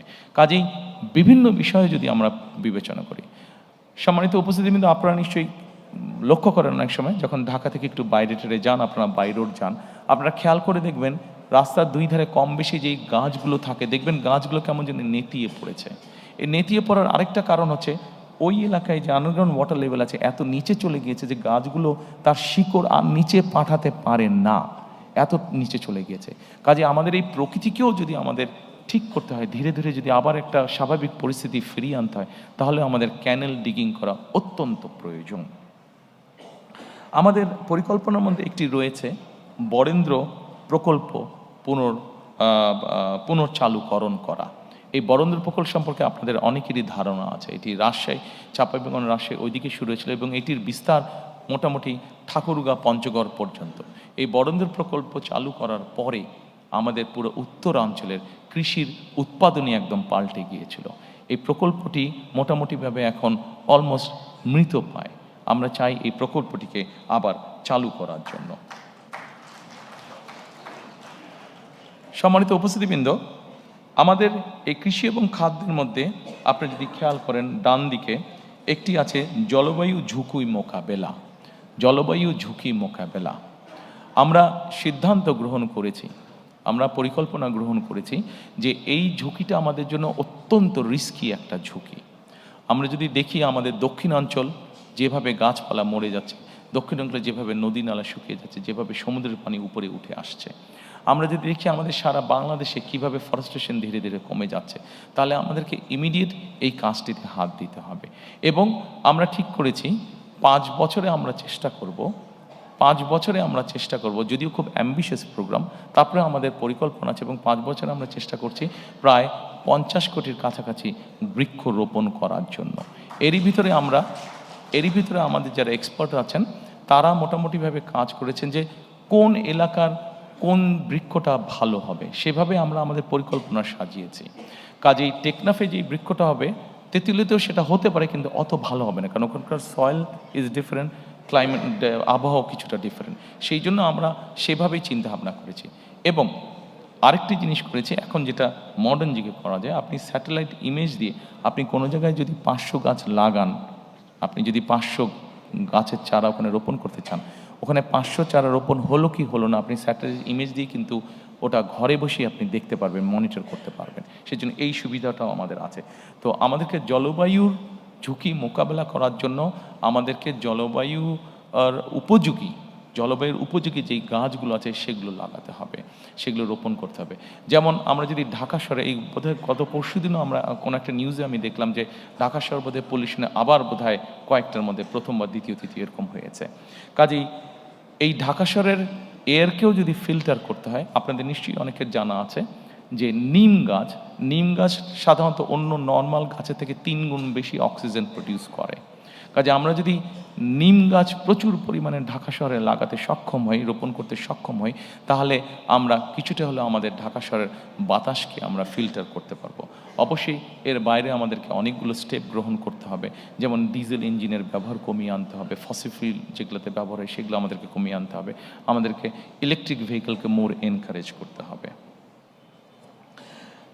সম্মানিত উপস্থিতিবৃন্দ, আমাদের কৃষিতে একটি বিরাট বড় সমস্যা আছে, সেটি হচ্ছে কৃষক এবং বাজারের সরাসরি যে সংযোগটা, এটা বিভিন্ন কারণে আমাদের পক্ষে হয়তো গড়ে তোলা সম্ভব হয়নি। আমাদের পরিকল্পনা আছে যে কিভাবে কৃষক এবং বাজারকে আমরা সরাসরি সম্পৃক্ত করতে পারি, অর্থাৎ মিডলম্যানের যে প্রক্রিয়াটি আছে সেটাকে কিভাবে কমিয়ে আনা যায় এবং একই সাথে ট্রান্সপোর্টেশন কস্ট কিভাবে কমিয়ে আনা যায়, এই বিষয়টি আমাদের পরিকল্পনার মধ্যে আছে। সো দ্যাট তাহলে কৃষিজাত উৎপন্ন যে দ্রব্যগুলো সেগুলোর দামটা আমরা কমিয়ে আনতে পারবো। সেটাকে দাম যদি আমরা কমিয়ে আনতে পারি তা আমরা মানুষের কাছে কম মূল্যে আমরা পৌঁছে দিতে সক্ষম হব। আমাদের আরেকটি বড় পরিকল্পনা আছে বা বড় সমস্যা আছে, সেই জন্যই আমরা পরিকল্পনা গ্রহণ করেছি। সেটি হচ্ছে আমাদের দেশের বিভিন্ন জায়গায় বিভিন্ন ফল ফলাদি শাক সবজি এগুলো উৎপাদিত হচ্ছে, কিন্তু আমাদের কৃষকরা কোনো শাক সবজি ফল ফলাদি হয়তো 7 দিন 15 দিন বা 1 মাসের জন্য এটাকে রেফ্রিজারেট করতে হবে, কিন্তু সেই রেফ্রিজারেট করার সিস্টেমটা আমাদের এখানে নেই, এবং যেটাকে হিমাগার বা কোল্ড স্টোরেজ বলে। আমরা এর মধ্যে কাজ করেছি যে কোথায় কোথায় আমাদের কি কি উৎপাদিত হয়, কোথায় কোথায় কিভাবে, যেমন আমাদের চাঁপাই নবাবগঞ্জে বা রাজশাহীতে প্রচুর পরিমাণে আম হয়, আমটাকে কিভাবে প্রিজার্ভ করা সম্ভব হতে পারে সেইভাবে আমরা সেখানে হিমাগারটা তো করে তুলব। যেখানে আমাদের টমেটো হচ্ছে, সেই সিলেট অঞ্চল ধরে যে বিভিন্ন জায়গায় আমাদের টমেটো হচ্ছে, এই টমেটোগুলো আমরা একসময় দেখি যে কৃষকরা ফেলে দেয় বা গরু ছাগল খায়, কারণ সে প্রপার দাম পাচ্ছে না, কারণ একটা সার্টেন টাইমের পরে সে যে ওটাকে রেফ্রিজারেট করবে সেই অবস্থাটা নেই। কাজে এই সবগুলো জিনিসকে আমরা মার্ক করেছি এবং ধীরে ধীরে আমরা এই হিমাগার সিস্টেম বা রেফ্রিজারেট সিস্টেমটাকে আমরা গড়ে তুলতে চাই। সম্মানিত উপস্থিতিবৃন্দ, এরপরে আমি আপনাদেরকে অনুরোধ করব কর্মসংস্থান ও যুব উন্নয়নটি দেখার জন্য। কর্মসংস্থান এবং যুব উন্নয়ন, আমাদের প্রায় 27 লক্ষ বেকার আছে, এর মধ্যে 9 লক্ষ হচ্ছে আমাদের শিক্ষিত বেকার। প্রতি বছর বেকারের সংখ্যা বাড়ছে বই কমছে না। আমরা যদি আমাদের ডেমোগ্রাফিটা দেখি, পপুলেশন ডেমোগ্রাফিটা দেখি যে 15-20 বছর থেকে আমাদের 60-62 বছর পর্যন্ত, তাহলে এটির সুবিধা আমরা পাবো 2040 সাল পর্যন্ত। অর্থাৎ আমাদের যারা এখন ইয়াং জেনারেশন আছে, এদেরকে যদি আমরা আগামী 40 সালের ভিতরে কর্মসংস্থানের ব্যবস্থা করতে না পারি, তাহলে আমরা আমাদের অর্থনীতির যে গতি আছে এটিকে আমরা তৈরি করতে পারবো না। অর্থনৈতিক যে সমৃদ্ধি আছে সেই সমৃদ্ধিটাকে আমরা কাজে লাগাতে পারবো না। সেজন্য আমাদেরকে যে কোনোভাবেই হোক আমাদেরকে সিদ্ধান্ত বা পরিকল্পনা গ্রহণ করতে হবে কিভাবে আমরা এত বিপুল সংখ্যক, অর্থাৎ 15-20 বছর থেকে 60-62 বছর পর্যন্ত, যে অর্থাৎ 2040 সালের মধ্যে আমরা আমাদের যুব বলতে যেই শ্রেণীটা আছে, তরুণ বলতে যেই শ্রেণীটা আছে, তাদের কর্মসংস্থানের ব্যবস্থা করতে পারি।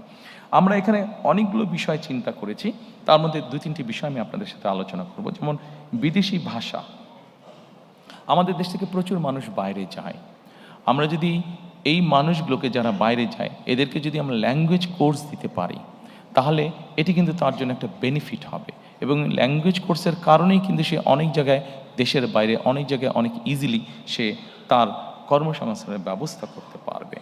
একই সাথে আমরা তাদের দক্ষতা অর্জনের জন্য দেশের বিভিন্ন জায়গায় এরিয়া বেসিসে আমরা বিভিন্ন ট্রেনিং ইনস্টিটিউট আমরা তৈরি করতে চাই, আমাদের এর ভিতরে আমরা যেটা কাজ করেছি সেটা হচ্ছে যে আমরা বিভিন্নভাবে চেক করেছি যে আগামী 10 বছর পর্যন্ত পৃথিবীর কোন কোন দেশে কি কি ধরনের মানুষ যেতে পারে, কি কি ধরনের মানুষ যাওয়ার কাজের স্কোপ আছে, সেটির ভিত্তিতে আমরা আমাদের ট্রেনিং ইনস্টিটিউটগুলোকে ঢেলে সাজানোর পরিকল্পনা করেছি। এর বাইরে আমাদের যেটা লক্ষ্য আছে সেটা এসএমই ঋণ প্রদান, অর্থাৎ এসএমই ছোট বা মিডিয়াম যে ইন্ডাস্ট্রিগুলো হবে সেখানে সহজ শর্তে ঋণ প্রদান করতে চাইছি। আমরা যারা অনলাইনে শপিং করে অ্যামাজন এবং আলিবাবা এই ধরনের প্রতিষ্ঠানের সাথে আপনাদের অনেকেরই পরিচয় আছে। এইখানে যেই দ্রব্যগুলো পাওয়া যায়, প্রোডাক্টগুলো পাওয়া যায়, এগুলো যে খুব রকেট সায়েন্স টাইপের প্রোডাক্ট তা না, এগুলা বরং এই প্রোডাক্টগুলো খুব সহজেই কিন্তু তৈরি করা সম্ভব হয়। আমরা যেটা করতে চাইছি, আমরা আমাদের এসএমই এন্টারপ্রেনার যারা থাকবে তাদেরকে আমরা এনকারেজ করতে চাইছি যে তারা এই ধরনের ছোট ছোট সেটআপগুলো তারা করুক, এবং আমরা সরকার থেকে তাদেরকে বিভিন্ন রকম সহযোগিতা করবো। অ্যাট দ্য সেম টাইম আমরা অ্যামাজন এবং আলিবাবা এই ধরনের প্রতিষ্ঠানের সাথে প্রাইমারি কথা বলেছি যে তারা তাদের প্রকিউরমেন্টটা বাংলাদেশ থেকে করুক। যখন তারা বাংলাদেশ থেকে তাদের প্রকিউরমেন্টটা করা শুরু করবে, খুব স্বাভাবিকভাবেই আমাদের এই মিল ফ্যাক্টরিগুলো চলবে, এবং এই মিল ফ্যাক্টরিগুলো চলা মানেই কর্মসংস্থানের ব্যবস্থা। সম্মানিত উপস্থিতিবৃন্দ, আমাদের আগামী দিনের লক্ষ্য হচ্ছে আমরা যেই পরিকল্পনায় গ্রহণ করি না কেন, প্রত্যেকটি পরিকল্পনা অন্যতম প্রাইমারি লক্ষ্য হচ্ছে আমাদের কর্মসংস্থান তৈরি করা, যত বেশি সংখ্যক কর্মসংস্থান তৈরি করা।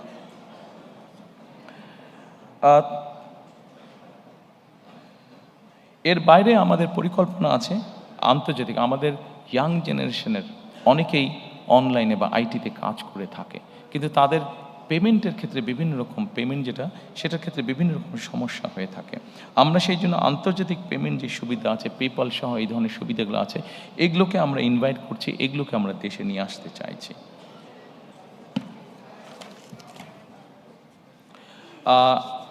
সম্মানিত উপস্থিতিবৃন্দ, এরপরে আমি শিক্ষা, মানব সম্পদ এবং স্বাস্থ্য সেবা এটির প্রতি আপনাদেরকে নজর দিতে বলবো।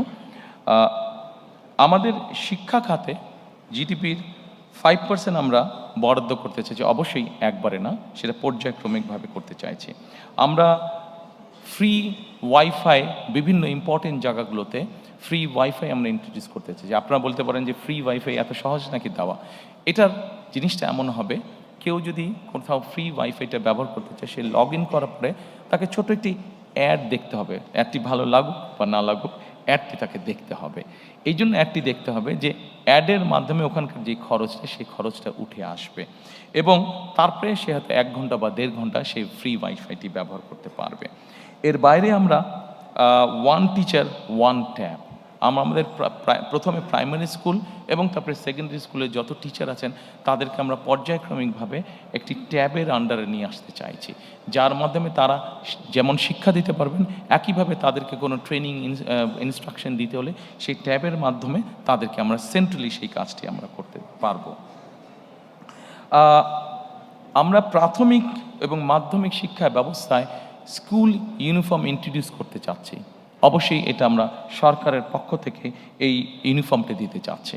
এই ইউনিফর্মটি দেওয়ার একটা অন্যতম কারণ হচ্ছে, স্বাভাবিকভাবে সবাই যখন একই ইউনিফর্ম পরবে তখন বাচ্চাদের মধ্যে একটা ডিসিপ্লিন আসে, একটা ইউনিটি আসে, সেই মানসিকতাটা আমরা গড়ে তুলতে চাইছি। এরপরে আমি আপনাদেরকে দৃষ্টি আকর্ষণ করতে চাইছি যে স্বাস্থ্য সেবাতে আমি চেষ্টা করছি একটু দ্রুত যেতে, অনেকক্ষণ সময় আছে, অনেকের ধৈর্য চ্যুতি হচ্ছে। আমি এরপরে স্বাস্থ্যতে আসতে চাচ্ছি। সম্মানিত উপস্থিতিবৃন্দ, স্বাস্থ্যতে আমরা যেটা মনে করি, দেখুন বাংলাদেশ 20 কোটি মানুষ, আমরা হয়তো অনেক কিছু বলতে পারি, কিন্তু 20 কোটি মানুষকে স্বাস্থ্যসেবা দেওয়া কোয়াইট কস্টলি ম্যাটার। কিন্তু তার আগে যদি আমরা কাজ করি, যেটা এখন ইউরোপে তারা করছে, ইউরোপও তার ছোট ছোট দেশ, অল্প অল্প পপুলেশন, কিন্তু তারাও স্বাস্থ্যসেবা সম্পূর্ণ দিকে হিমশিম খাচ্ছে। সেখানে বাংলাদেশের মতন দেশ তো হিমশিম খেতেই হবে। সেই জন্য আমরা যেটা জোর দিতে চাইছি সেটা হচ্ছে প্রিভেনশনের উপরে আমরা জোর দিতে চাচ্ছি। অর্থাৎ আমরা যদি একটা মানুষকে প্রথমেই অসুস্থ হওয়া থেকে বাঁচাতে পারি, তাহলে অবশ্যই সেই মানুষটি আর হসপিটালে যাচ্ছে না। হসপিটালে না গেলে হসপিটালের উপরে চাপটা কম পড়ছে। কাজেই এই কাজটি করার জন্য, প্রিভেনশনটাকে আমরা করার জন্য আমরা প্রায় 1 লক্ষের মতন স্বাস্থ্যকর্মী নিয়োগ দিতে চাচ্ছি সারা দেশে, যেই স্বাস্থ্যকর্মীদের অধিকাংশ হবেন নারী।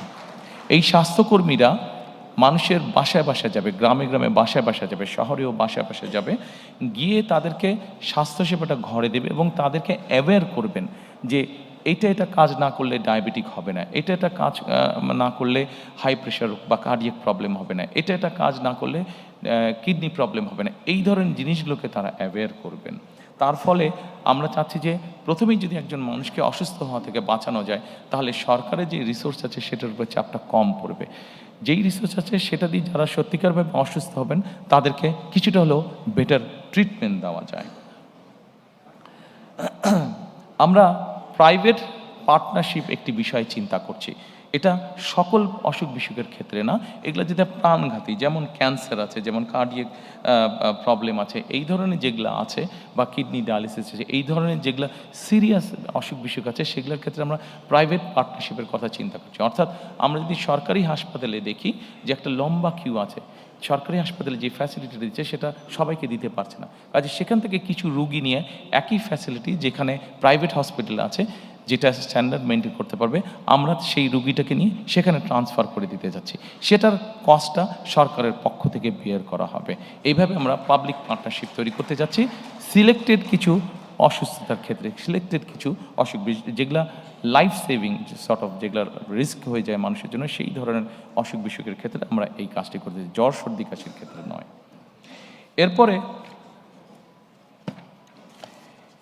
এরপরে আমি আপনাদেরকে অনুরোধ করব প্রতিরক্ষা পররাষ্ট্রনীতিতে। সম্মানিত উপস্থিতিবৃন্দ, অবশ্যই সশস্ত্র বাহিনীকে আমরা সকল বিতর্ক এবং রাজনীতিকরণের বাইরে রাখতে চাই।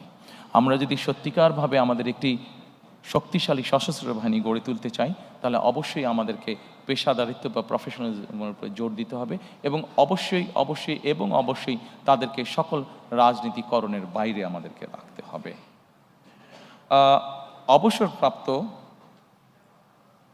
অবসরপ্রাপ্ত সেনা সদস্যদের ক্ষেত্রে আমরা 1 র্যাঙ্ক 1 পেনশন পলিসিটা চালু করতে চাইছি।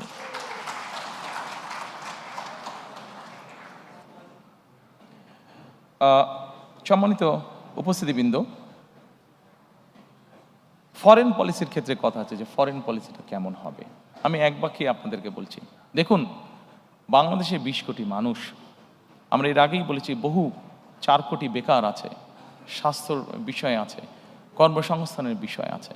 আমাদের ফরেন পলিসিটা খুব সংক্ষেপে যদি বলি সেটাই হবে, অর্থাৎ আমার দেশের স্বার্থ, আমার দেশের মানুষের স্বার্থ রক্ষা করে যাদের বন্ধুত্ব সহযোগিতা পেলে আমরা আমাদের দেশে নতুন ব্যবসা বাণিজ্য প্রতিষ্ঠিত করতে পারবো, আমার দেশের মানুষের কর্মসংস্থানের ব্যবস্থা করতে পারবো, আমাদের দেশের অর্থনৈতিক অবস্থা শক্তিশালী হবে। অবশ্যই আমার দেশের স্বাধীনতা এবং সার্বভৌমত্ব অক্ষুণ্ণ রাখবে।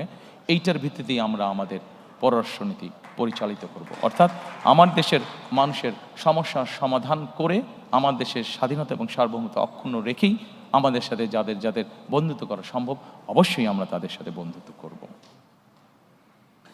আমাদের সামনে একটি বিরাট পররাষ্ট্রনীতিতে একটি বিরাট সমস্যা আছে, এটি মানবিক সমস্যা, সেটিকে আমরা সকলেই জানি, সেটি হচ্ছে রোহিঙ্গা সমস্যা যেটি আছে। আমাদের নিজেদের দেশের জনসংখ্যা প্রায় 20 কোটি। এই জনসংখ্যাকে আমাদের কর্মসংস্থানের ব্যবস্থা, খাদ্যের সংস্থা, চিকিৎসা ব্যবস্থা সকল কিছু করতে হবে। আমাদের প্রায় 1.2 মিলিয়নের মতন আমাদের রোহিঙ্গা আছে। তারাও মানুষ, মানবিক দৃষ্টিকোণ থেকে অবশ্যই তাদের দেশে যে অবস্থা, আমরা এখানে বাংলাদেশ তাদেরকে আশ্রয় দিয়েছে, অবশ্যই আমরা তাদেরকে দেখব, কিন্তু অ্যাট দ্য সেম টাইম আমরা চাবো যে তাদের এলাকায়, তাদের ঘরে তাদের জন্য সেফ একটা সিচুয়েশন তৈরি হোক এবং ধীরে ধীরে তারা তাদের এলাকায় ফিরে যাক। অর্থাৎ আমরা রোহিঙ্গাদের প্রত্যাবর্তন, সেফ প্রত্যাবর্তন আমরা নিশ্চিত করতে চাই। সম্মানিত উপস্থিতি, আমাদের পদ্মা, তিস্তা সহ বিভিন্ন নদীর পানির বন্টনের আমাদের কিছু অসুবিধা আছে।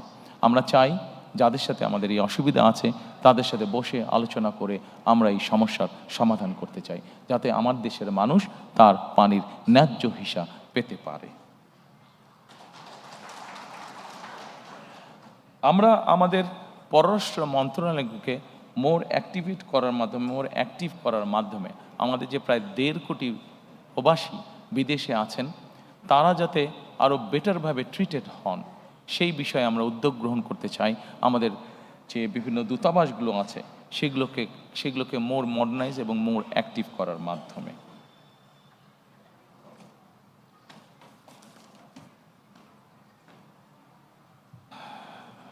সম্মানিত উপস্থিতিবৃন্দ, এরপরে একটি অত্যন্ত গুরুত্বপূর্ণ বিষয় আছে, সেটির প্রতি আপনাদেরকে আমি অনুরোধ করব নজর দেওয়ার জন্য। শ্রমিক এবং প্রবাসী কল্যাণ। আমাদের দেশে একটি সমস্যা আছে, আমাদের দেশের নারী, পুরুষ এবং প্রতিবন্ধী যারা, তাদের ক্ষেত্রে একটি বেতনের ব্যাপারে একটি বৈষম্যমূলক আচরণ হয়ে থাকে অনেক জায়গায়, অনেক ক্ষেত্রে। আমরা পর্যায়ক্রমিকভাবে এই সমস্যাটির সমাধান করতে চাই, অর্থাৎ নারী, পুরুষ এবং প্রতিবন্ধীদের জন্য বৈষম্যহীন বেতন আমরা নিশ্চিত করতে চাই। আমরা একই সাথে মাতৃকালীন যে ছুটি আছে, নারীদের যে মাতৃকালীন ছুটি আছে, সেই ছুটিটাকে আমরা 6 মাসের উইথ স্যালারি, মানে সবেতন ছুটিতে আমরা নিয়ে আসতে চাই। এটিকে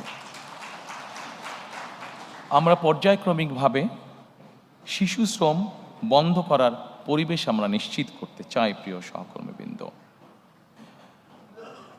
আমাদের যে 1.5 কোটি প্রবাসী আছেন, এই প্রবাসীদের জন্য আমরা একটি প্রবাসী কার্ড ইন্ট্রোডিউস করতে চাই। এই কার্ডটি তাকে ব্যাংকিং ফ্যাসিলিটি দিবে এবং এই কার্ডটির মধ্যে তার সব রকম ডিটেলস থাকবে। যখন উনি ফিরে আসবেন এই কার্ডটির মাধ্যমে উনি কি কি কাজ করেছেন সেটার উপরে ভিত্তি করে যাতে তাকে আমরা একটা দেশে সুন্দর পরিবেশের নিশ্চয়তা দিতে পারি। এটিকে আমরা নাম দিয়েছি, যেটি আমরা প্রবর্তন করতে চাই, এটিকে আমরা নাম দিয়েছি প্রবাসী কার্ড।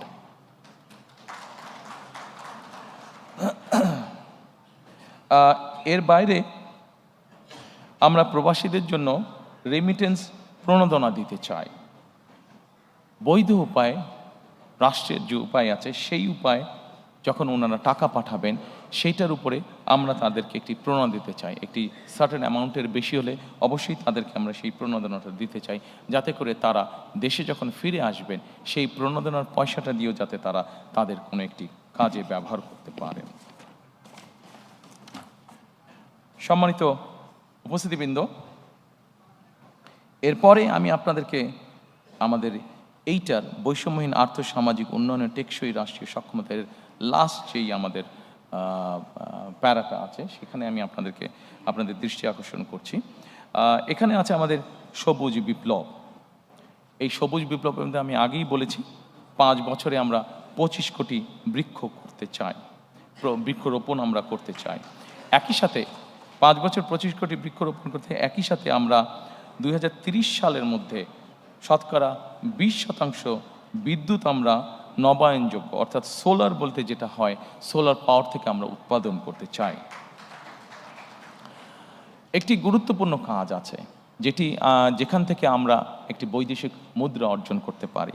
আমরা যেই সবুজ বিপ্লবের কথা বলেছি, 5 বছরে 25 কোটি গাছের যেই কথা আমরা বলেছি, এইটির মাধ্যমে আমরা সবুজ অর্থনীতি অর্থাৎ কার্বন ট্রেডিং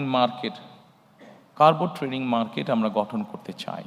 এবং এই কার্বন ট্রেডিং মার্কেট গঠনের মাধ্যমে আমরা হিসেব করে দেখেছি যে আমরা মোটামুটি $1 বিলিয়ন আমরা সেখান থেকে ইনকাম করতে পারবো, যেটি এখন খুবই সামান্য আছে, এবার 2.5 মিলিয়নের মতন আছে, সেটিকে আমরা 1 বিলিয়নে নিয়ে যেতে পারবো। আমরা যদি আমাদের এই বৃক্ষরোপণ সবুজ বনায়ন এই কার্যগুলো যদি আমরা মোটামুটি প্ল্যান অনুযায়ী সম্পাদন করতে পারি তাহলে এই $1 বিলিয়ন আমাদের জন্য ইনকাম করা খুব কঠিন কিছু হবে না। সম্মানিত উপস্থিতিবৃন্দ, 3R reduce, recycle and reuse.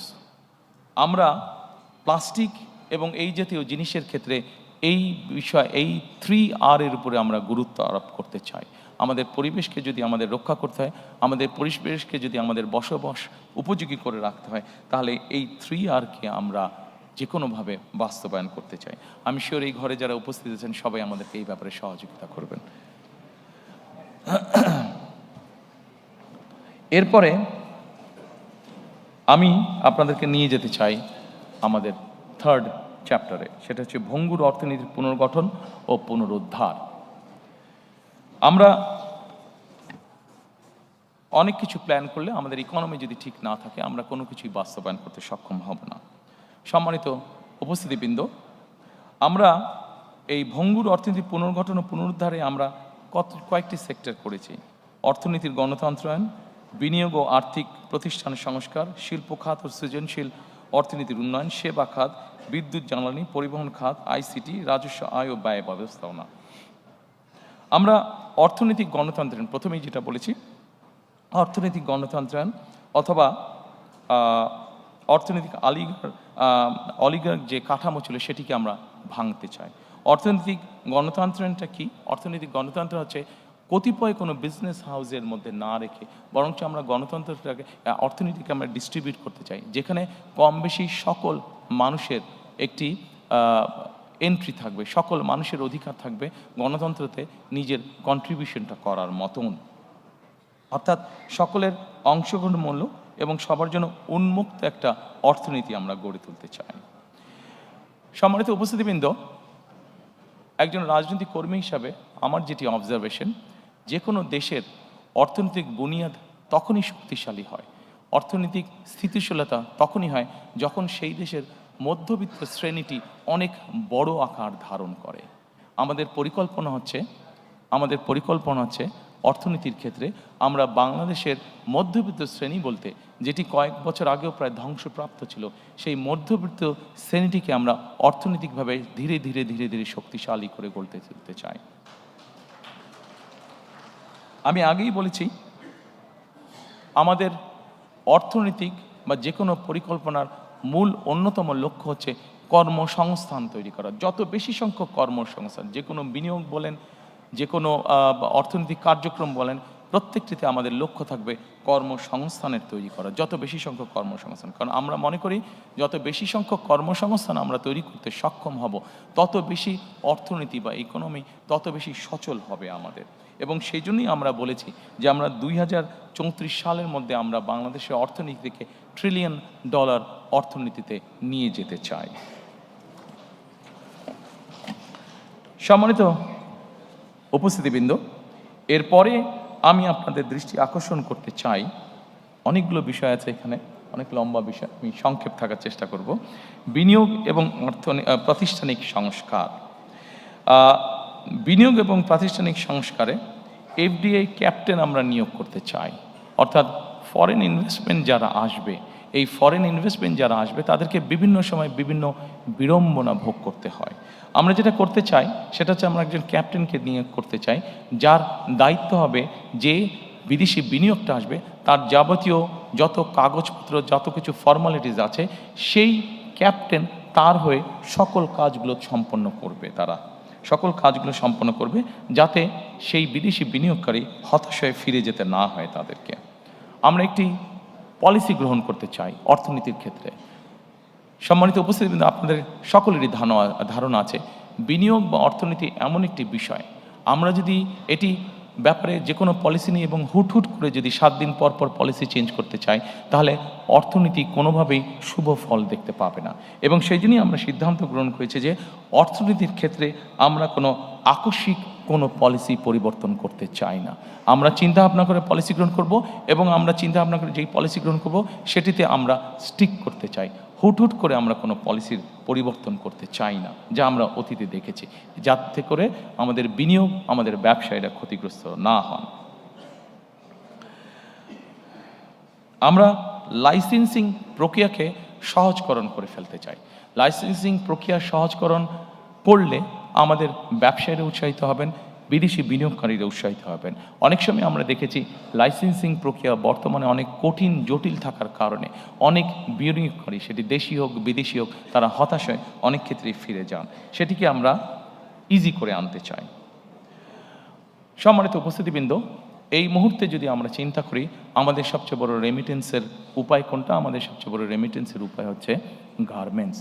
কিন্তু একটি জাতি বা একটি দেশ যুগের পর যুগ একটি সেক্টরের উপরে কোনোভাবেই ডিপেন্ডেন্ট থাকতে পারে না।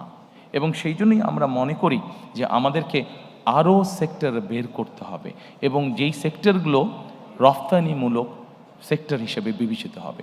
আমরা ফার্মাসিউটিক্যালের কথা চিন্তা করতে পারি, আমরা লেদার শিল্পের কথা আমরা চিন্তা করতে পারি, আমরা আইটির কথা আমরা চিন্তা করতে পারি, আমরা টয় ইন্ডাস্ট্রির কথা চিন্তা করতে পারি, আমরা ইলেকট্রনিক ইন্ডাস্ট্রির কথা চিন্তা করতে পারি। এরকম অনেকগুলো রফতানিমুখী শিল্প আমরা চিন্তা করতে পারি। এবং এই রফতানিমুখী শিল্প, আমরা কতগুলো শিল্পকে আমরা প্রায়োরিটাইজ করে নেব যে আগামী 5 বছর বা 10 বছর এই সেক্টরগুলোকে আমরা প্রায়োরিটাইজ করে নিব, এবং যেই সেক্টরগুলোকে আমরা প্রায়োরিটাইজ করব সেগুলোকে আমরা প্রণোদনা দিতে চাই, ইনসেন্টিভ দিতে চাই। এটা এমনও হতে পারে তাদেরকে আমরা বন্ডের ফ্যাসিলিটি দিব, বন্ডের ভ্যারাস ফ্যাসিলিটি দিব, বা যেই সকল প্রণোদনা দিলে সেই সেক্টরগুলো আস্তে আস্তে গ্রো করবে, সেই জিনিসগুলো আমরা তাদেরকে করে দিতে চাই। সম্মানিত উপস্থিতিবৃন্দ, অর্থনীতিকে তার নিজের গতিতে চলতে দিতে হবে। সব কিছু যেরকম চলার একটি ধর্ম আছে, অর্থনীতিকেও নিজের গতিতে চলতে দিতে হবে। আমরা বিগত দিনে দেখেছি যে ব্যাংকিং খাতে রাজনৈতিক হস্তক্ষেপ হয়েছে।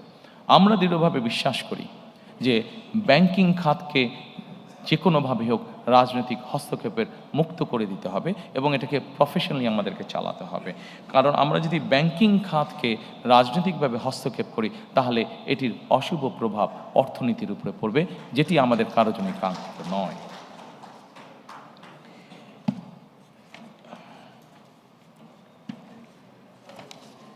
এরপরে আমি আপনাদেরকে অনুরোধ করব শিল্প খাত ও সৃজনশীল অর্থনীতির উন্নয়ন এই বিষয়টি দেখার জন্য।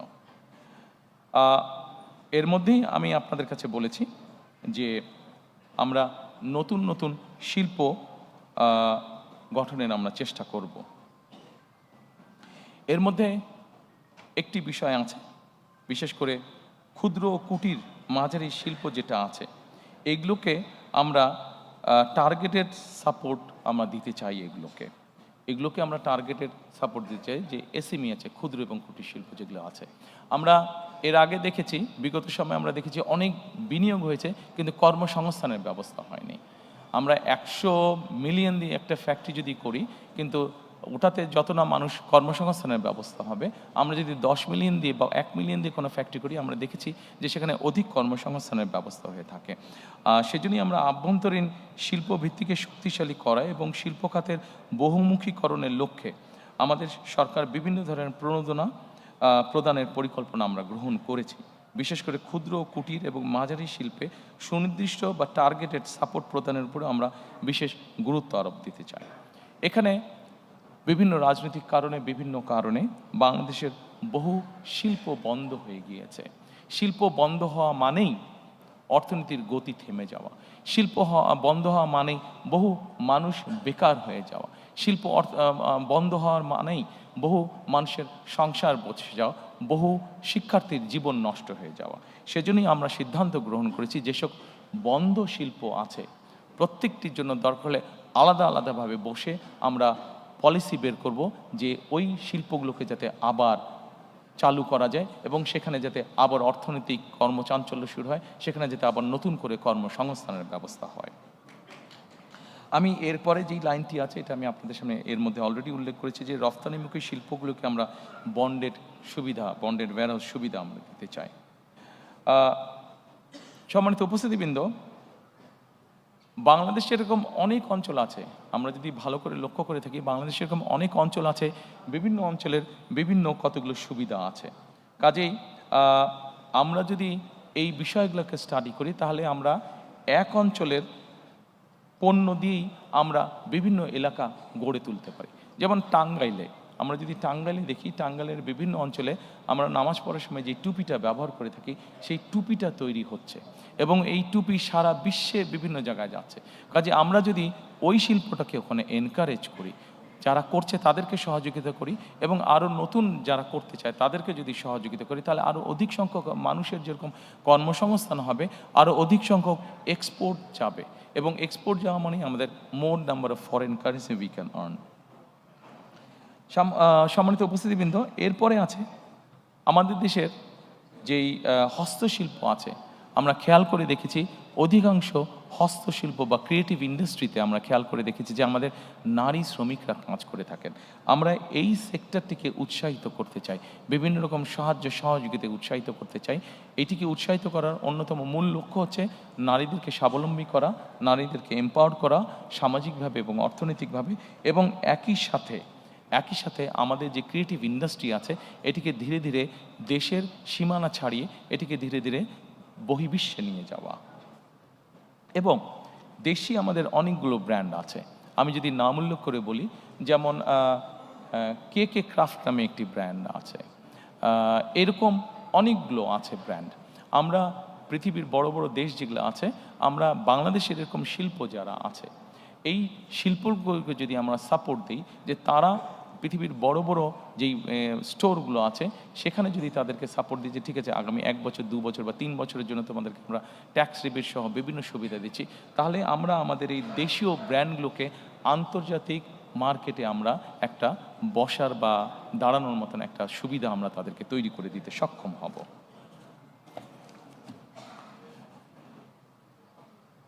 সম্মানিত উপস্থিতিবৃন্দ, এরপরে আপনাদেরকে আমি অনুরোধ করব সেবা খাতের প্রতি দৃষ্টি দেওয়ার জন্য। সেবা খাতের জন্য দৃষ্টি দেওয়া। সেবা খাতটাকে এখানেও আমরা অনেক কর্মসংস্থান তৈরি করার পরিকল্পনা গ্রহণ করেছি। ব্যাংকিং আছে, আইটি আছে, পর্যটন আছে। এইগুলোকে যদি আমরা ঠিকভাবে সামনের দিকে গড়ে তুলতে সক্ষম হই, তাহলে ব্যাংকিং খাতে আমরা প্রচুর, ব্যাংকিংটা সার্ভিস সেক্টর, এখানে আমরা দিতে পারবো। আইটিতে আমরা প্রচুর পরিমাণে জব তৈরি করতে পারবো। পর্যটনে আমরা প্রচুর পরিমাণে, বাংলাদেশের বিভিন্ন জায়গায় বিভিন্ন ছোট অনেকগুলো আছে, এটাকে সার্ভিস ইন্ডাস্ট্রিগুলোকে আমরা যদি ঠিকভাবে তৈরি করতে পারি, এখানে আমরা অনেক কর্মসংস্থানের সুযোগ তৈরি করতে পারবো। একই সাথে আমরা সেবা খাতকে যদি প্রযুক্তি নির্ভর এবং রফতানিমুখী করার মাধ্যমে আমরা কর্মসংস্থানের ব্যবস্থা আমরা করতে পারবো।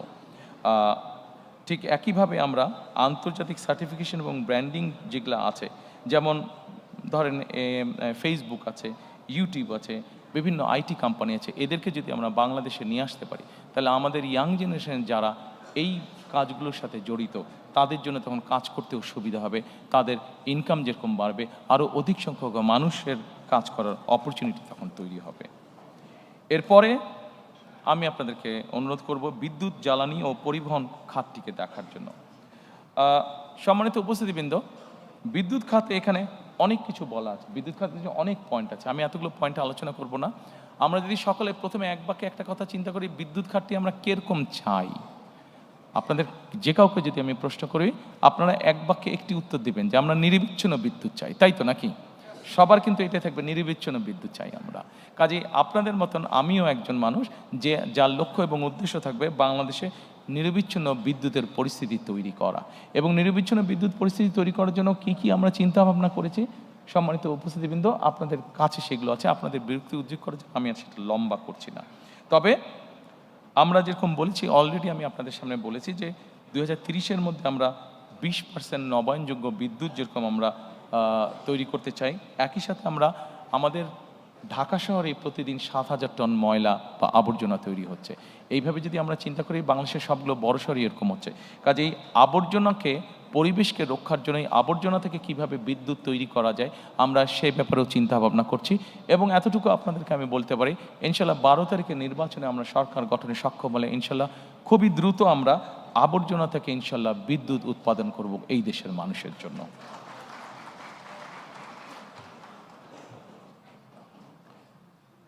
সম্মানিত উপস্থিতিবৃন্দ, এরপরে আছে যোগাযোগ ও পরিবহন খাত। যোগাযোগ এবং পরিবহন খাতের খুব সংক্ষেপে যদি আমরা নিয়ে আসি, আমরা সম্পূর্ণ বাংলাদেশটাকে আমরা রেল লাইনের মাধ্যমে কানেক্টিভিটি আমরা তৈরি করতে চাইছি।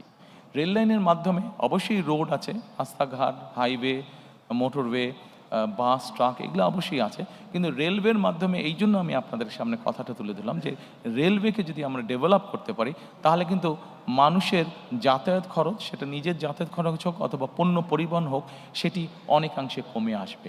এই কমে আসার ফলে যেটি হবে, মানুষ যেরকম সহজে যাতায়াত করতে পারবে, আমরা যদি সারা দেশে রেলওয়ে কানেক্টিভিটি তৈরি করতে পারি, মানুষ যেরকম সহজে যাতায়াত করতে পারবে, একই সাথে তার ব্যবসা বাণিজ্যের ক্ষেত্রেও সুবিধা হবে, তার পণ্য পরিবহনের সুবিধা হবে, অর্থাৎ তার জন্য ইকোনমিক্যালি জিনিসটা অনেক বেশি ভায়াবল হবে।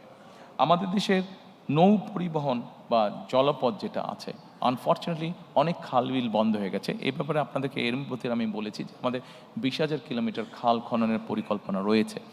এই খাল খননের মাধ্যমে একই সাথে বিভিন্ন নদীগুলোকেও যদি আমরা সক্ষম হই ড্রেজিং করা বা খনন করার জন্য, আমরা প্রত্যাশা করি যে আমরা যে নৌপথে চলাচলের ব্যবস্থাটাকে আমরা অনেক ডেভেলপ করতে পারবো। কারণ আমাদের দেশটা এমনি একটু পপুলেশন বেশি, শুধু রোড কমিউনিকেশন দিয়ে আমরা সকলের যাতায়াত ব্যবস্থা নিশ্চিত করতে পারবো না। কাজে আমাদের যত অল্টারনেটিভ আছে সবগুলো উপায়কে আমাদের দেখতে হবে, সবগুলো উপায়কে আমাদের ব্যবহার করতে হবে।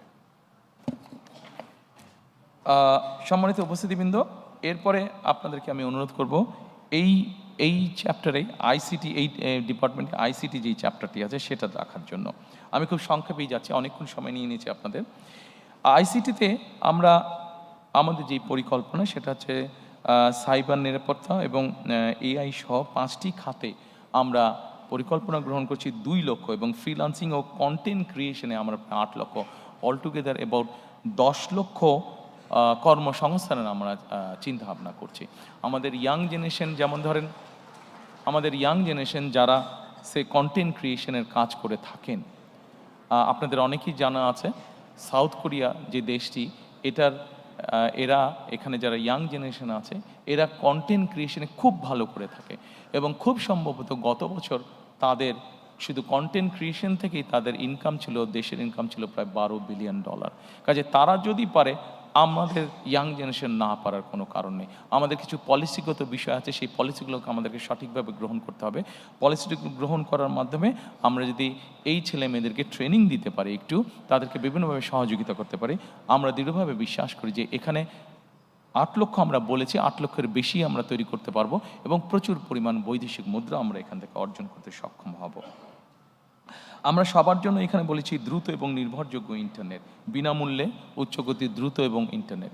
বিনামূল্যে কিভাবে আমরা প্রোভাইড করতে চাই, ওটার ভিতরে ছোট্ট যে সিক্রেটটা আছে এটা আমি আপনাদের সামনে তুলে ধরেছি।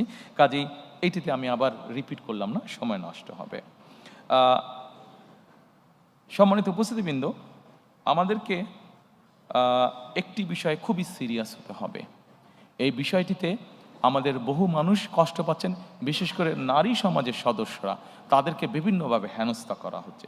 সেটি হচ্ছে জাতীয় সাইবার নিরাপত্তা, সাইবার বুলিং এবং নাগরিক তথ্য, বিশেষ করে সাইবার বুলিং। আমাদের নারী সমাজের সদস্যরা বিভিন্নভাবে সাইবার বুলিংয়ের শিকার তারা হচ্ছে। কাজেই এ ব্যাপারে আমাদেরকে কঠোর পদক্ষেপ গ্রহণ করতে হবে। আইনগুলোকে আমাদের ঠিক করতে হবে এবং শুধু আইন ঠিক না, আইন যাতে সঠিকভাবে কাজ করে সেই পদক্ষেপ আমরা গ্রহণ করব, যাতে বুলিংয়ের শিকার কেউ না হয়। যারা বুলিং করবে তাদেরকে অবশ্যই দেশের আইন অনুযায়ী শাস্তি পেতে হবে। এটি আমাদেরকে যে কোনো মূল্যে নিশ্চিত করব আমরা। এরপরে এখানে একটি উল্লেখ করে নেই আপনাদের সামনে, আপনাদের অনেকেরই জানা আছে, তারপরে আমি উল্লেখ করছি। বাংলাদেশে এই মুহূর্তে যে আইসিটি মিনিস্ট্রি আছে, আপনাদের অনেকেরই জানা আছে, এই আইসিটি মিনিস্ট্রি 2003 সাল পর্যন্ত এটি অন্য সায়েন্স অ্যান্ড টেকনোলজি মিনিস্ট্রির সাথে খুব সম্ভব এটি সম্পর্কিত ছিল। বেগম খালেদা জিয়া সরকারের সময় আইসিটি এখন যে মিনিস্ট্রি আছে এটিকে বের করে নিয়ে এসে আলাদা একটি মিনিস্ট্রি গঠন করা হয়। অর্থাৎ 2004 সালে বিএনপি সরকার এই আইসিটির গুরুত্বটি অনুধাবন করেছিল এবং সেইভাবে সেটিকে গুরুত্ব দিয়ে আলাদা মিনিস্ট্রি গঠন করেছিল।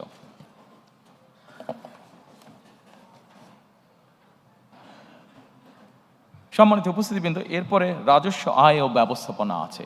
রাজস্ব আয় এবং ব্যবস্থাপনার মধ্যে অনেকগুলো সেক্টর আছে। আমি আলোচনায় যাব না, ডিটেইল আলোচনায় যাব না, আমি শুধু একটা কথাই বলবো। সম্মানিত উপস্থিতিবৃন্দ, একটি দেশ পরিচালনার জন্য অবশ্যই অর্থের প্রয়োজন হয়, রিসোর্সের প্রয়োজন হয়। আমাদের দল আমরা মনে করি আমরা যদি আমাদের সরকার মানুষের কর্মসংস্থান যত বেশি তৈরি করতে পারবে, বিনিয়োগের অবস্থা যত বেশি তৈরি করতে পারবে, যত বেশি মানুষকে বিনিয়োগ করাতে পারবে, অটোমেটিক নর্মালি সরকারের রাজস্ব বৃদ্ধি পাবে। আমি সেই জন্যই বরাবর আপনাদের সামনে বলেছি, আমাদের মূল লক্ষ্যই হচ্ছে যত বেশি সংখ্যক কর্মসংস্থান তৈরি করা, যত বেশি সংখ্যক দেশি এবং বিদেশি বিনিয়োগকারী যারা আছেন তাদেরকে উৎসাহিত করা, প্রতিষ্ঠান তৈরি করা, বিনিয়োগ করা, বিনিয়োগের মধ্যে শিল্প এবং শিল্প প্রতিষ্ঠান তৈরি করা, যাতে করে বেশি সংখ্যক মানুষ কর্মসংস্থানের সুযোগ পায়। কারণ বিনিয়োগ করলে নিজে থেকেই রাজস্ব আয় বাড়বে। নাগরিকের আয় বাড়লে আমরা বিশ্বাস করি প্রত্যেকটি নাগরিকের আয় যত বাড়বে রাষ্ট্রের আয়ও তত বাড়বে। সেই জন্য আমরা ওইভাবে ট্যাক্স ইম্পোজ না করে আমরা চাই নাগরিকের আয় বাড়ুক। নাগরিকের আয় বাড়ানোর জন্য যা যা করা প্রয়োজন আমরা সেটি করতে চাই। নাগরিকের আয় বাড়া মানেই সরকারের বা রাষ্ট্রের আয় বাড়া। আমরা জিনিসটাকে এইভাবেই চিন্তা করতে চাই।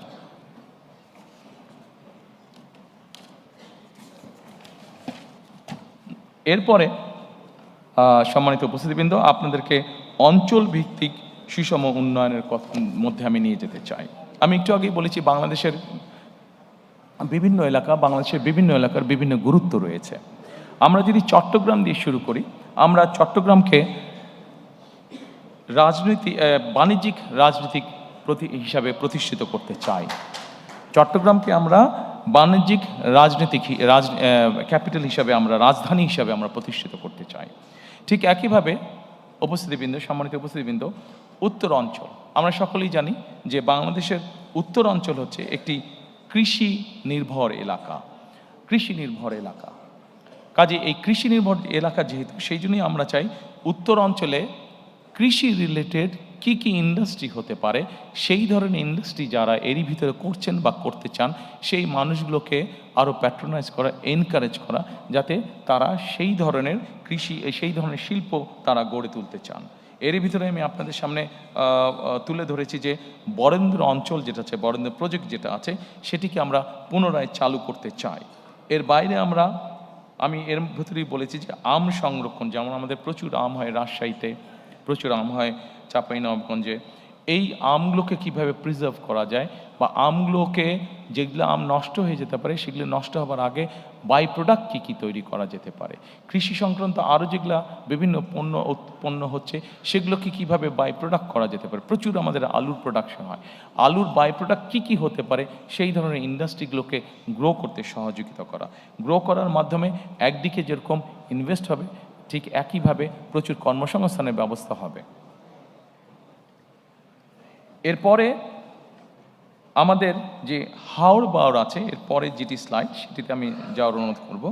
আমাদের দেশের বিভিন্ন জায়গায় বিভিন্ন হাওড় বাওড়ের কারণে বিভিন্ন প্রাকৃতিক দুর্যোগ বা বন্যা হয়ে থাকে। এই প্রাকৃতিক দুর্যোগ এবং বন্যাকে নিয়ন্ত্রণ করার জন্য অবশ্যই আমাদের টেকসই বাঁধ দরকার, এবং ব্লু ইকোনমি এটির মাধ্যমে আমাদের হাওড় বাওড় জায়গাগুলো আবার দেখতে অনেক সুন্দর, দেখতে যেহেতু সুন্দর এইগুলো, সেই জন্য এগুলোর মাধ্যমে আমরা এগুলোকে প্রোটেক্ট করার মাধ্যমে আমরা উপকূল উন্নয়ন বোর্ড গঠনের একটি পরিকল্পনা আমাদের আছে। এই উপকূল উন্নয়ন বোর্ড গঠনের মাধ্যমে আমরা ব্লু ইকোনমি এবং পর্যটনকেও এখানে এনকারেজ করতে চাই। এরপরে আপনাদেরকে আমি অনুরোধ করব যে নগরায়ণ ও আবাসন এবং নিরাপদ টেকসই ঢাকা বিনির্মাণ। সম্মানিত উপস্থিতিবৃন্দ, ঢাকা পৃথিবীর যে কোনো দেশের রাজধানী থেকে অত্যন্ত পপুলেট একটি জায়গা। এখন কেন মানুষ ঢাকায় আসছে? ঢাকায় মানুষ এসে বসবাস করছে অনেকগুলো কারণে। সন্তানের চিকিৎসা, বাবা মায়ের চিকিৎসা, সন্তানের লেখাপড়া, জব সিকিউরিটি, এনভায়রনমেন্ট, সব কিছু মিলিয়ে মানুষ ঢাকাতে কিছুটা বেটার ফিল করে। কিন্তু আমরা যদি এই ফ্যাসিলিটিগুলো যদি আমরা বিভিন্ন জায়গায় আমরা তৈরি করতে পারি, ঢাকার আউটস্কার্টে যদি আমরা যেই ডিস্ট্রিক্টগুলো আছে সেখানে যদি তৈরি করতে পারি, এবং সেখানে যদি খরচ কম হয় একজন মানুষের থাকার, সেখানে যদি ভালো স্কুল থাকে, সেখানে যদি ভালো ট্রিটমেন্টের ব্যবস্থা থাকে, সেখানকার পরিবেশটা যদি সিকিউর হয়, তাহলে আমরা মনে করি যে মানুষ সেখানেই থাকবে। হ্যাঁ, এখানে একটি বিষয় আছে, সেখানে থাকবে কিন্তু কাজ করবে কোথায়? কাজ সে ঢাকায় করতে পারে। একটু আগে আপনাদেরকে আমি বলেছি যে আমরা চাই রেল লাইনটাকে ডেভেলপ করার জন্য আমাদের পাবলিক ট্রান্সপোর্টটা। এখন এই মুহূর্তে ঢাকা থেকে চট্টগ্রাম যে রেলগাড়িটা আসে সেটার গতি 35 থেকে ম্যাক্সিমাম 40 মাইল, কিন্তু এটাকে যদি ঘন্টায় আমরা রেল লাইন যেটা আছে সেটাকে আমরা সঠিকভাবে তৈরি করে এটাকে যদি ঘন্টায় আমরা 80 মাইলে নিয়ে আসতে পারি বা 100 মাইলের কাছাকাছি নিয়ে আসতে পারি, তাহলে কিন্তু চট্টগ্রাম থেকে ঢাকায় আসতে আপনার 2-2.5 ঘন্টার বেশি লাগার কথা না। এবং 2-2.5 ঘন্টা যদি লাগে, তাহলে সময় লাগে, তাহলে যে কোনো মানুষ সেখান থেকে এসে ব্যবসা বাণিজ্য বা যেই কাজ থাকুক সেরে আবার একদিনে ফিরে যেতে পারবে। ঠিক এইভাবে আমরা যদি ঢাকার আশেপাশের সিটিগুলোতে আমরা স্যাটেলাইট টাউন গড়ে তুলতে পারি এবং সেখানকার সাথে যদি রেল কমিউনিকেশন আমরা তৈরি করতে পারি, এবং মোটামুটি 1 ঘন্টা 45 মিনিটের মধ্যে মানুষ আসা এবং যাওয়া যদি করতে পারে, তাহলে আমরা ধারণা করছি যে বহু মানুষ তখন ঢাকা শহরে আর থাকবেন না। যেই ফ্যাসিলিটি ঢাকা শহর আছে সেগুলো আমরা ওখানে দিতে পারবো, এবং তার যেহেতু যাওয়া আসার জন্য ইজি হবে, তখন সেই মানুষগুলো তারা ওখানেই থাকবেন। শুধু যার কর্মস্থল ঢাকায় সে শুধু আসবেন, এসে কাজ শেষ করে আবার চলে যাবেন। পৃথিবীর অনেক উন্নত দেশগুলোতে এভাবে মানুষ করে থাকে। যদি তারা করতে পারে তাহলে আমরা কেন করতে পারবো না? এটি আমাদের একটা চিন্তা ভাবনা আছে। এরপরে সম্মানিত উপস্থিতিবৃন্দ, আমি আপনাদেরকে অনুরোধ করব পর্যটন খাত দেখার জন্য। অনেকেই আমরা দেখি যে আমাদের দেশে কক্সবাজারের মানুষ যাচ্ছে, আমাদের দেশে আরও কয়েক জায়গায় মানুষ যাচ্ছে, কিন্তু আমরা যদি খেয়াল করে দেখি কক্সবাজারে যে পরিমাণ মানুষ যাচ্ছে সুন্দরবনে সে পরিমাণ মানুষ যাচ্ছে না। যাচ্ছে, কিন্তু সুন্দরবন কিন্তু অনেকগুলো ছোট ছোট প্রাইভেট সেক্টরে অনেক ছোট ছোট কিন্তু ট্যুরিস্ট স্পট হয়েছে। কেন যাচ্ছে না? এই জিনিসগুলো আমাদেরকে সুন্দরভাবে উপস্থাপন করতে হবে। আমাদের দিনাজপুরে এরকম অনেক পুরনো রাজবাড়ি আছে, অনেক মসজিদ আছে, অনেক মন্দির আছে, যেগুলার ট্যুরিজম ভ্যালু আছে, যেগুলার হেরিটেজ যেগুলো আমাদের, কিন্তু সেই জিনিসগুলোকে আমরা উপস্থাপন করতে পারিনি সঠিকভাবে। নিশ্চয়ই আপনাদের চোখে পড়েছে, আমি যখন লন্ডনে ছিলাম তখন আমি হঠাৎ একদিন খেয়াল করলাম যে সৌদি আরব তাদের ট্যুরিজমের বিভিন্ন বিষয় অ্যাড দিচ্ছে ইন্টারন্যাশনাল টিভি চ্যানেলগুলোতে। তারা বর্তমানে সৌদি আরব তাদের ট্যুরিজমকে এনকারেজ করছে, বিভিন্নভাবে গড়ে তুলছে, ট্যুরিস্ট অ্যাট্রাক্ট করার চেষ্টা করছে। আমাদের এতদিন ধারণা ছিল সৌদি আরবে মানুষ শুধু যায় ধর্মীয় কারণে বা ব্যবসা বাণিজ্যের কারণে, কিন্তু এখন তারা আস্তে আস্তে ট্যুরিজম অ্যাট্রাক্ট করছে। তো সৌদি আরবের মতন দেশ যদি ট্যুরিজম অ্যাট্রাক্ট করতে পারে, তাহলে আমরা কেন পারবো না? আমাদের অনেক স্কোপ আছে, অনেক সুন্দর সুন্দর।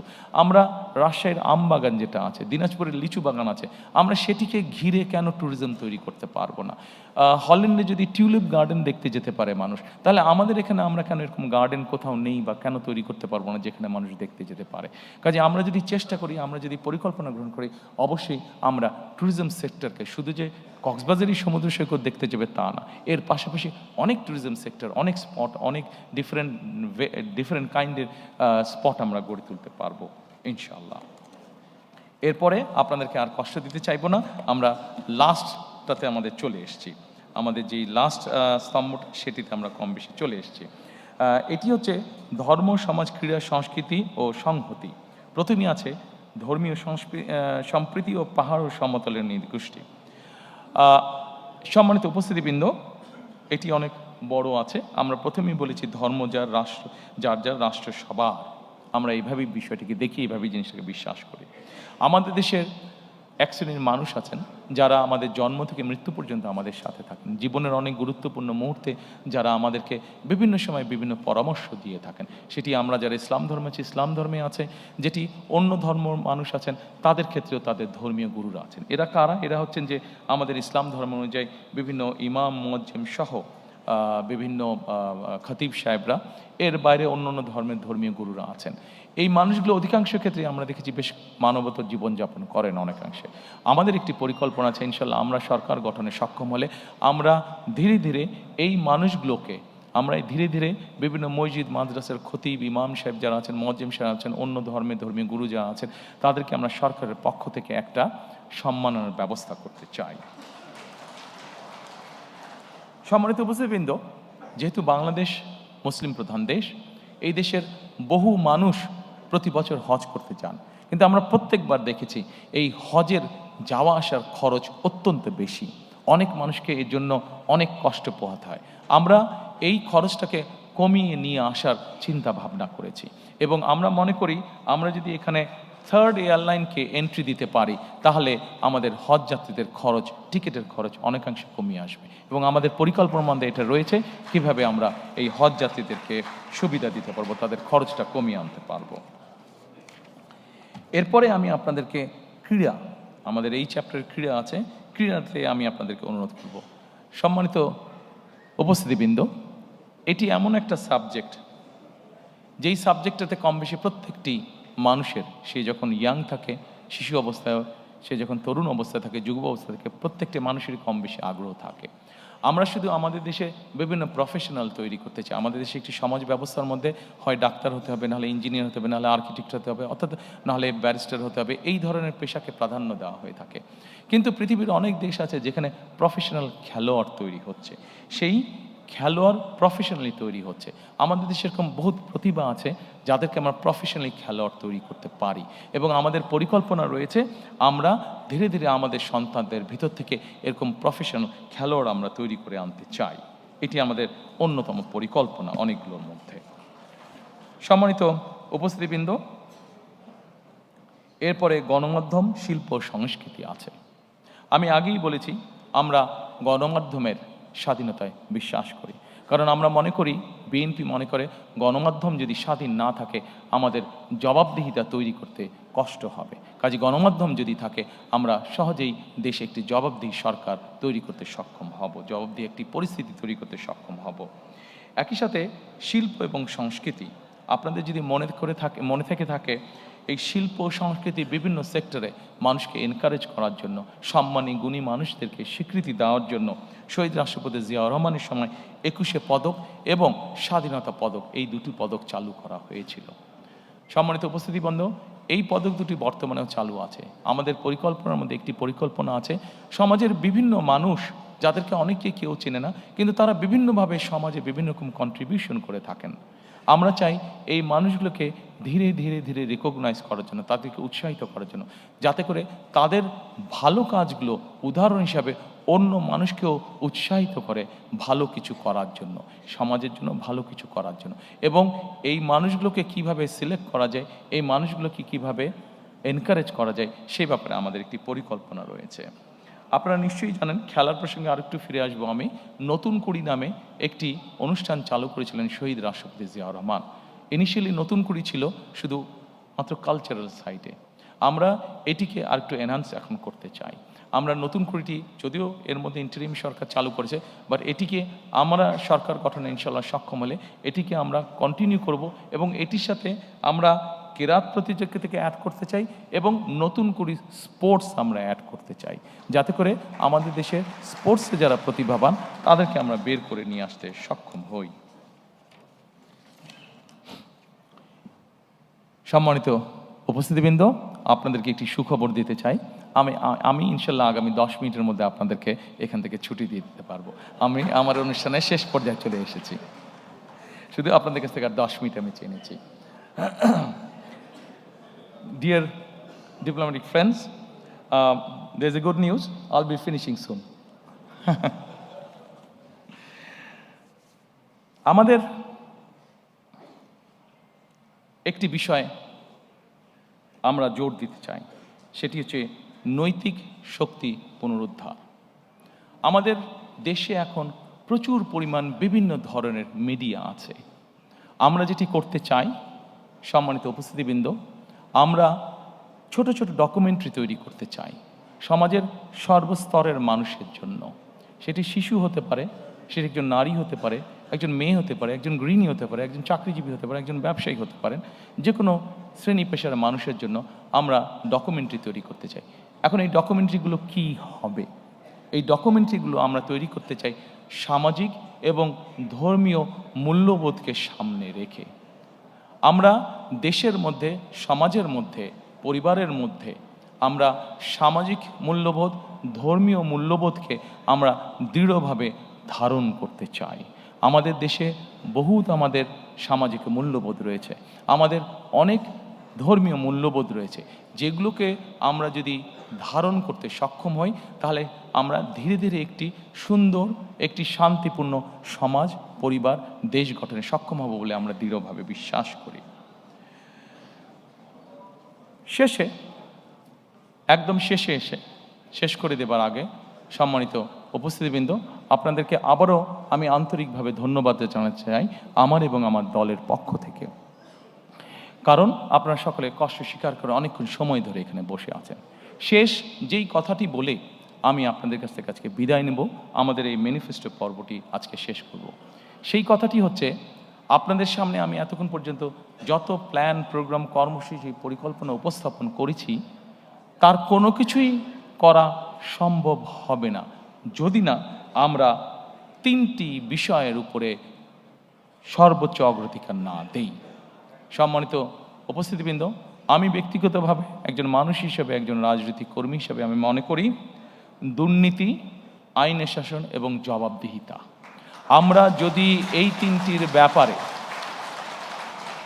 যারাই সরকার গঠন করবেন, আমরা যদি এই 3টির ব্যাপারে কঠোর পদক্ষেপ গ্রহণ না করি তাহলে আমরা আমাদের কোনো পরিকল্পনাকেই সফল করে গড়ে তুলতে পারবো না। এবং আজকে এখানে দাঁড়িয়ে আমার দলের পক্ষ হয়ে আমি আপনাদেরকে এতটুকু বলতে চাই যে আমার দল, বাংলাদেশ জাতীয়তাবাদী দল, আগামী 12 তারিখে নির্বাচনে জয়ী হয়ে ইনশাল্লাহ সরকার গঠনে সক্ষম হলে আমাদের সর্বাধিকার, সর্বোচ্চ অগ্রাধিকার থাকবে এই 3টি বিষয়ের উপর গুরুত্ব আরোপ করা: দুর্নীতি, আইনের শাসন এবং জবাবদিহিতা। যে কোনো মূল্যে আমরা এটিকে সর্বোচ্চ অধিকার দিব। সম্মানিত উপস্থিতিবৃন্দ, আজকে আপনাদের কাছ থেকে আবারও আপনাদেরকে আন্তরিকভাবে ধন্যবাদ জানিয়ে এই অনুষ্ঠানে অংশগ্রহণ করার জন্য আপনাদের সকলকে আন্তরিক শুভেচ্ছা জানিয়ে আজকে আমাদের এই ম্যানিফেস্টো অনুষ্ঠান আমি আনুষ্ঠানিকভাবে আমার পক্ষ থেকে আমার পক্ষ থেকে শেষ করছি। আমি আপনাদের সকলের কাছে বিদায় নিচ্ছি। Thank you so much. Member of diplomatic corps, thank you so much